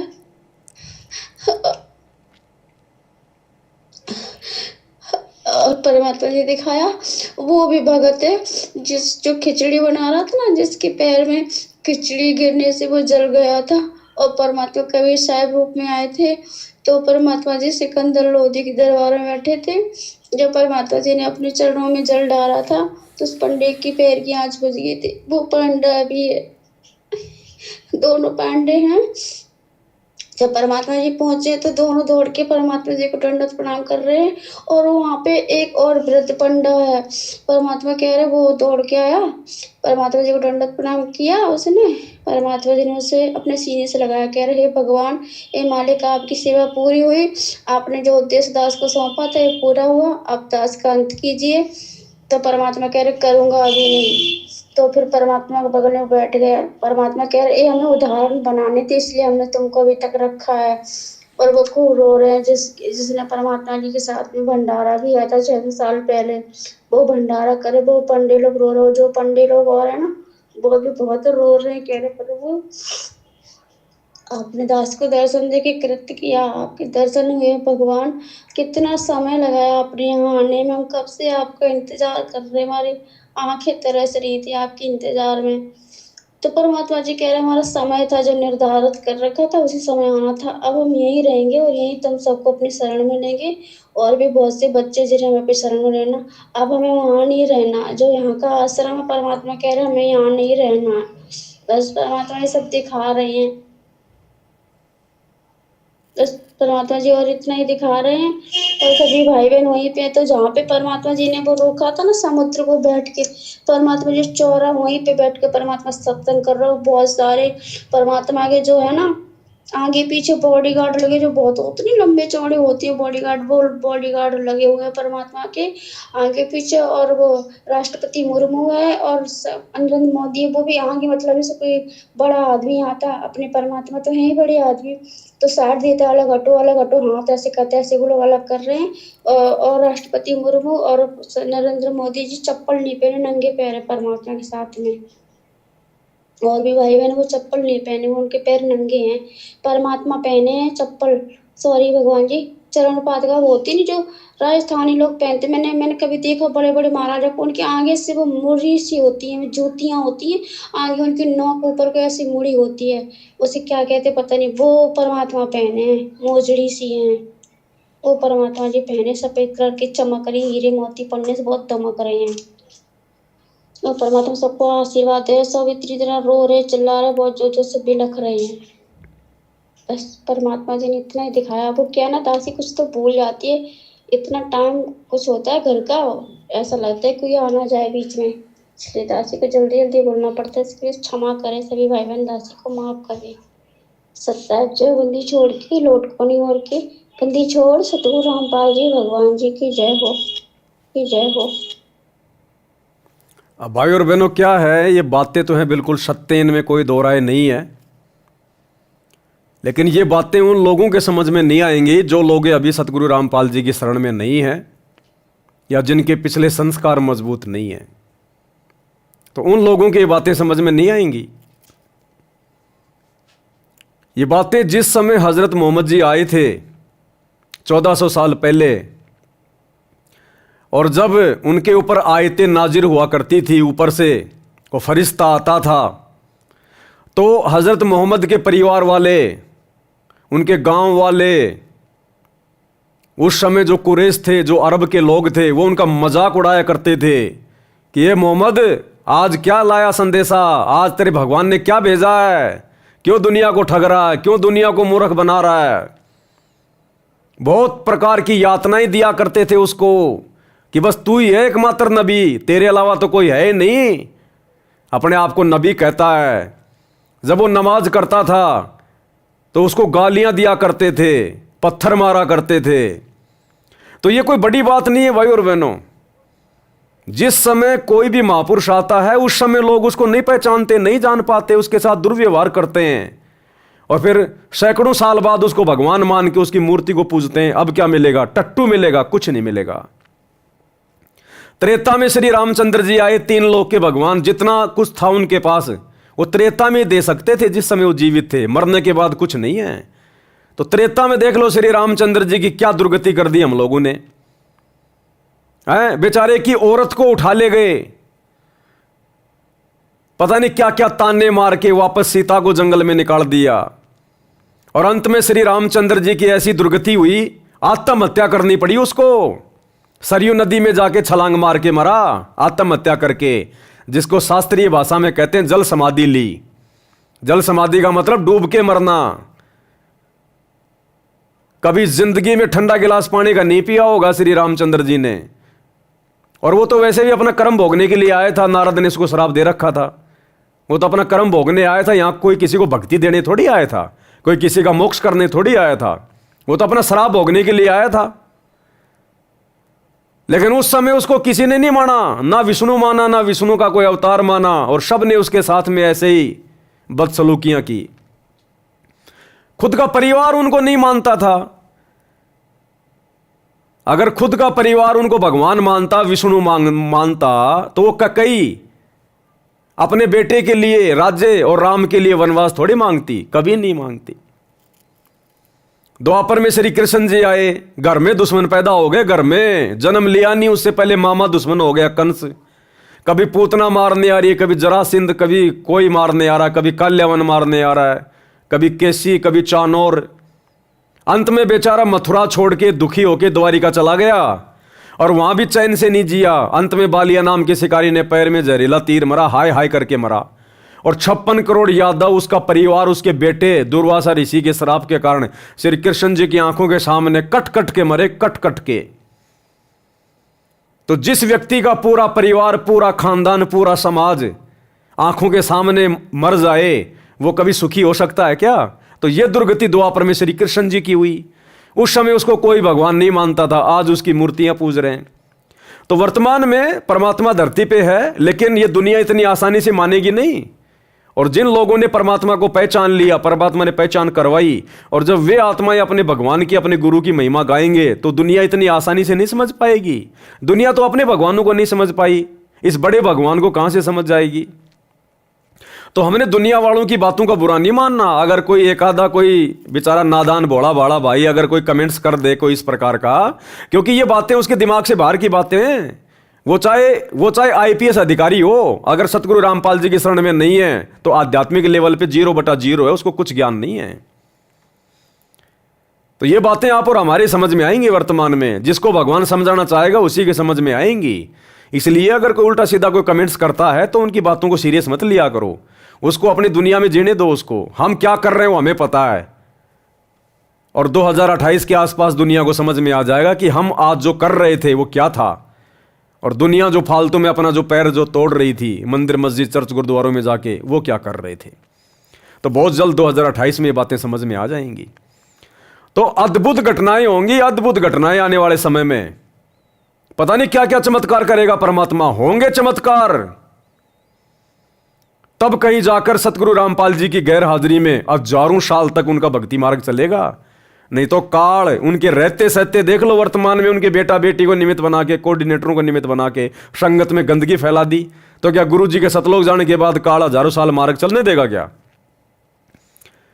लेकिन परमात्मा पहली बात तो जितने भी जो पाप आत्माएं हैं उन सब का 2028 इस युग परिवर्तन के समय में खात्मा हो जाएगा, चले जाएंगे जैसे गधे के सिर से सींग जाते हैं। बचेंगे वही जो वर्तमान में भक्ति कर रहे हैं या जिनके पिछले जन्मों के भक्ति संस्कार मजबूत हैं, वो चाहे भगत हो चाहे जगत हो। तो भविष्य मलिका में तो टोटल 64 करोड़ जनसंख्या रह जाएगी पूरी दुनिया की। 64 करोड़ में केवल 34 करोड़ भारत की रहेगी, बाकी पूरे संसार की रहेगी, तभी भक्ति होगी और अद्भुत चमत्कार होंगे। ये जगन्नाथ के मंदिर का जो जिक्र है ना, ये जाएंगे परमात्मा भैया। हो सकता है आने वाले समय में परमात्मा वहीं पे रहेंगे, ये धनाना फनाना में कोई नहीं जाएगा। दास जो बात बोलेगा गुरुदेव की प्रेरणा से बोलेगा। वहां बाथरूम करने भी नहीं जाने वाले गुरुजी, बाथरूम करने भी। जिस आश्रम को लेके तुम इतने चौड़े हो रहे हो, वो तो गुरुजी अपने परिवार को दे देंगे कि भैया तुम खाओ कमाओ, तुम्हारे को केवल यही चाहिए था, अब खाओ कमाओ तुम। ये मालिक जाएगा जगन्नाथ में। क्यों रखा उस मंदिर को अभी तक? क्यों उस मंदिर की इतनी महिमा है? इंद्र दमन एक मंदिर बनवा दे, क्यों परमात्मा ने शब्द गाए? तो होगा। और पता नहीं क्या क्या चमत्कार हो सकता है। परमात्मा धर्मदास को भी निकाल दे जमीन से भाई। क्या पता परमात्मा धर्मदास जी को, जिसको जीवित समाधि दी थी दुनिया को विश्वास दिलाने के लिए, हजारों साल भक्ति मार्ग आगे बढ़ाने के लिए, क्या पता परमात्मा धर्मदास को निकाल दे जिंदा, ऐसा का ऐसा। ये आजा बेटा बाहर। अरे जब छोटे मोटे ईसा मसीह काल का अवतार, एक आत्मा जो विष्णु लोक से आया था, और उसके मरने के बाद उसकी महिमा बनाने के लिए जब इसी कबीर भगवान सतगुरु रामपाल जी ने ईसा मसीह के बाद ईसा मसीह का रूप बनाया और 40 दिन तक रहे। अन्यथा आज कोई ईसा मसीह के नाम पे कोई आपको कोई ईसाई कोई दिखाई नहीं देता आपको। आत्माएं सब काल के जाल में फंस जाती। लेकिन परमात्मा ने यह नहीं देखना कि ये लोग ईसा मसीह के पीछे लग रहे हैं या किसके पीछे लग रहे हैं। परमात्मा ने आत्माओं में धार्मिकता शेष रखनी थी। अगर उस समय ये कबीर भगवान सतगुरु रामपाल जी ईसा मसीह का रूप बना के, जिस दुर्गति से उसकी मौत हुई थी, अगर उसके बाद ईसा मसीह का रूप बना के ये परमात्मा 40 दिन तक लीला नहीं करता, आज ईसाई धर्म में आपको कोई व्यक्ति धार्मिक नजर नहीं आता। सब लोग ये सोचकर भक्ति छोड़ देते कि जब हमारे रबी की, जब हमारे ईसा मसीह की ऐसी दुर्गति से मौत हुई, जो अपने आप को परमेश्वर का पुत्र कहा करता था, जब परमेश्वर के बेटे की ऐसी दुर्गति से मौत हुई है, तो हम क्या करें इनकी भक्ति करके? हमारा क्या हाल होगा? कोई भक्ति भी नहीं करता, ईसाई धर्म में कोई दिखाई भी नहीं देता आज। लेकिन इस कबीर भगवान सतगुरु रामपाल जी ने इस वर्तमान कलयुग की पिछली पीढ़ी तक, इस समय तक आत्माओं में धार्मिकता को बनाए रखने के लिए वो चमत्कार किया, वो लीला की। ईसा मसीह के रूप में खुद आ गए और 40 दिन तक रहे। और उसी दौरान उन्होंने जो मरियम का भाई था, जो मर गया था, मरने के बाद कई दिनों बाद परमात्मा ने सड़ी हुई लाश को आदेश दिया कि भैया बाहर आ जा। और वो लाश बाहर आ गई चल के, वो मरियम का भाई। ये तो गवाह है, ये तो इतिहास है। जब ये परमात्मा दूसरों की महिमा बनाने के लिए ऐसे चमत्कार कर सकता है, 12-13 दिन से मरे हुए उस व्यक्ति को, जिसकी लाश भी सड़ चुकी थी, वो पत्थर हटाने वाले हैं, अपना नाक जो है बेचारे मुंह लगाए, उन्होंने हाथ लगा लिया था अपने नाक के, इतनी भयंकर वो लाश, वो बदबू मार रही थी। और परमात्मा ने आदेश दिया कि आजा भैया बाहर आ जा। वो तुरंत बाहर आ गई, वो लाश तुरंत जीवित हो गया।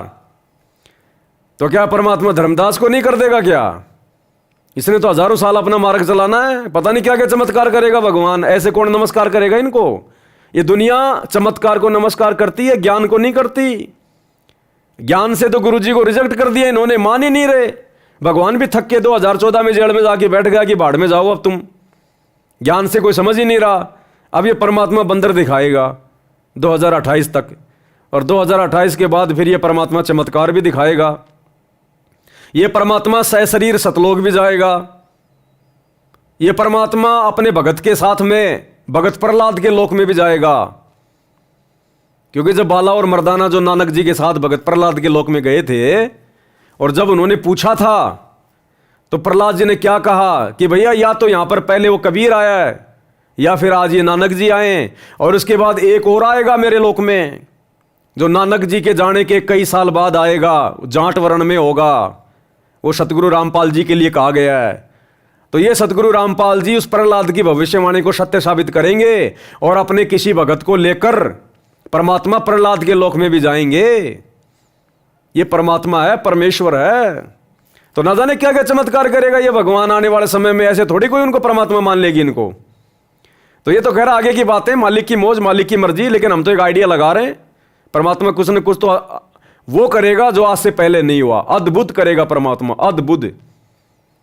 पहले तो केवल खुद ही सह शरीर जाया करते थे सतलोक।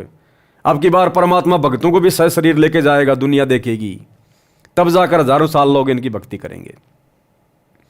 तो परमात्मा जगन्नाथ के मंदिर में गए सीधे, वहीं पे परमात्मा ने सत्संग करने शुरू कर दिए। और काफ़ी कुछ बातें हैं जो बहन जी ने लिख के भी भेजा है, शायद मैं देख नहीं पाया।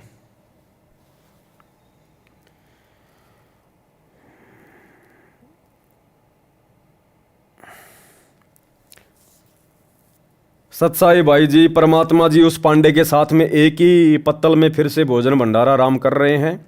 उसमें चावल राम और सब्जी राम है। परमात्मा की अपने हाथों से कभी उस पांडे को खिलाते हैं, कभी पांडा परमात्मा जी को खिला रहा है। दोनों आपस में रो रहे हैं। एक पतल में दोनों जी में पांडा गुलाम रामपाल, ये शब्द है ना। ये अर्धरात्रि बीत गई थी, सौपन में दिखे घनश्याम, जगन्नाथ एक मंदिर बनवा दे, इंद्रदमन एक मंदिर बनवा दे, जगन्नाथ हो जिसका नाम। उसके लास्ट में क्या चौपाई आती है, एक पतल में दोनों जी में पांडा गुलाम रामपाल। वहाँ के पांडे कह रहे थे कि परमात्मा अब आए हैं। वहाँ के जो पांडे थे ना, वो कह रहे थे कि परमात्मा तो अब आए हैं, असली जगन्नाथ तो इस मंदिर में अब आया है। हम तो पत्थरों को पूज रहे थे, असली जगन्नाथ तो अब आया है। वो पांडे कह रहे थे कि असली जगन्नाथ तो अब आया है सतगुरु रामपाल जी के रूप में। हम तो खाली इन पत्थरों को पूज रहे थे जगन्नाथ मान के। क्योंकि उस शब्द में बहुत कुछ है भाई और बहनों। वहां गीता जी का पाठ चले, तो गीता जी का पाठ कहां चला उसमें, अब चलेगा। सतगुरु रामपाल जी भगवान चलाएंगे गीता जी का पाठ वहां जाके। वो सहज स्वभाव से रह रहा हो, तो सहज स्वभाव से तो अब रहेंगे वहां। तो ये आगे की लीला है परमात्मा की। मालिक कैसे करेंगे कैसे नहीं करेंगे ये उनके ऊपर है। हम तो खाली छोटा मोटा आइडिया लगा सकते हैं, इससे ज़्यादा कुछ नहीं है। तो भाई और बहनों, कहने का मतलब है परमात्मा की दया, मालिक की मौज, मालिक की मेहर। ये छोटा सा संदेशा था जो आप सभी भगत भाई को देना था। अब जिसकी जो इच्छा करे, जिसकी जो मर्जी है, जिसको जैसा समझ में आए वो ऐसा फॉलो करो, लागू करो, परमात्मा को प्रसन्न करो। और 26 मार्च 2025 रात्रि 8 बजे मुसलमान नहीं समझे ज्ञान कुरान, इस पुस्तक के ऊपर वीडियो बनने शुरू हो जाएंगे। और ये वीडियो आप और हमारे विश्वास को बढ़ाएंगे, जगत वालों को नया संदेशा देंगे। आपने निसंकोच होके, निसंदेह होके सबको भेजना है।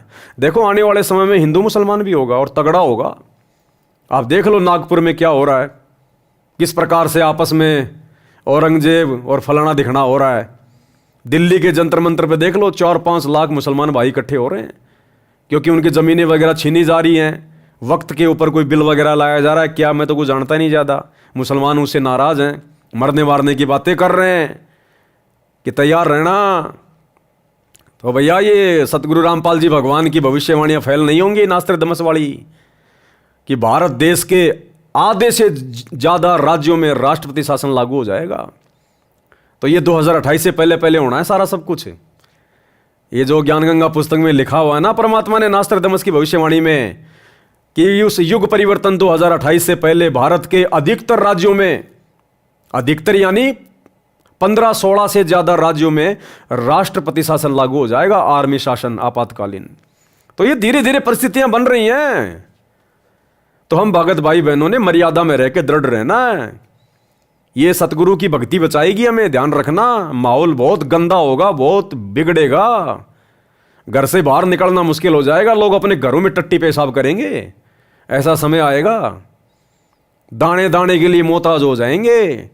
तब दुनिया को पता चलेगा हम किसको पूज रहे थे, भगवान कौन है, कल की कौन है। जो मजाक उड़ा रहे हैं ना यार सतगुरु रामपाल जी का, ये उस समय पता चलेगा। ये परमात्मा है, रामकृष्ण की तरह नहीं है जो लाखों साल बाद लोग मानेंगे वो भगवान है। ये इसी समय मनवा के जाएगा, इसी समय मनवा के जाएगा कि वे भगवान है, परमात्मा है, नहीं तो दुर्गति। तो सभी भाई बहन वीडियो को ज़्यादा से ज़्यादा शेयर किया करें। ये लाइव वीडियो तो 1 महीने बाद में सब डिलीट होंगे। लाइव वीडियो के अलावा हम जो वीडियो डालते हैं, शॉर्ट वीडियो या वैसे पूरा वीडियो, आप उन वीडियो को ज़्यादा से ज़्यादा शेयर किया करो। भले आप उनको देखो ना देखो, क्योंकि आप तो लाइव में देख चुके होते हो। तो एक बार उनको लिंक को आप जी मतलब ओपन करके, ताकि आपका व्यू उसमें काउंट हो जाए, और उसके बाद उसको शेयर ज़्यादा से ज़्यादा कर दिया करो।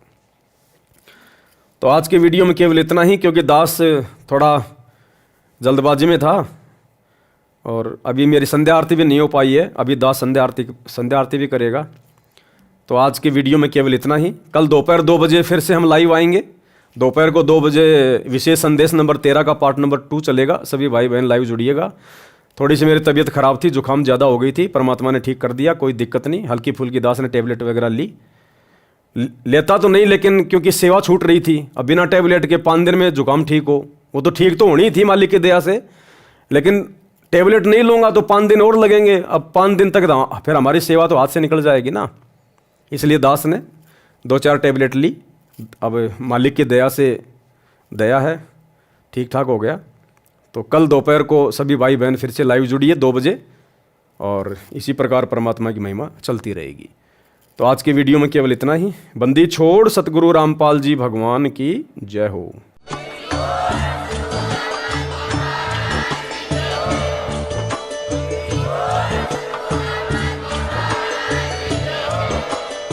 भाई जो गुरु बचन पे डट गे, कट गे फंद 84 के, कट गे फंद 84 के, कट गे फंद 84 के।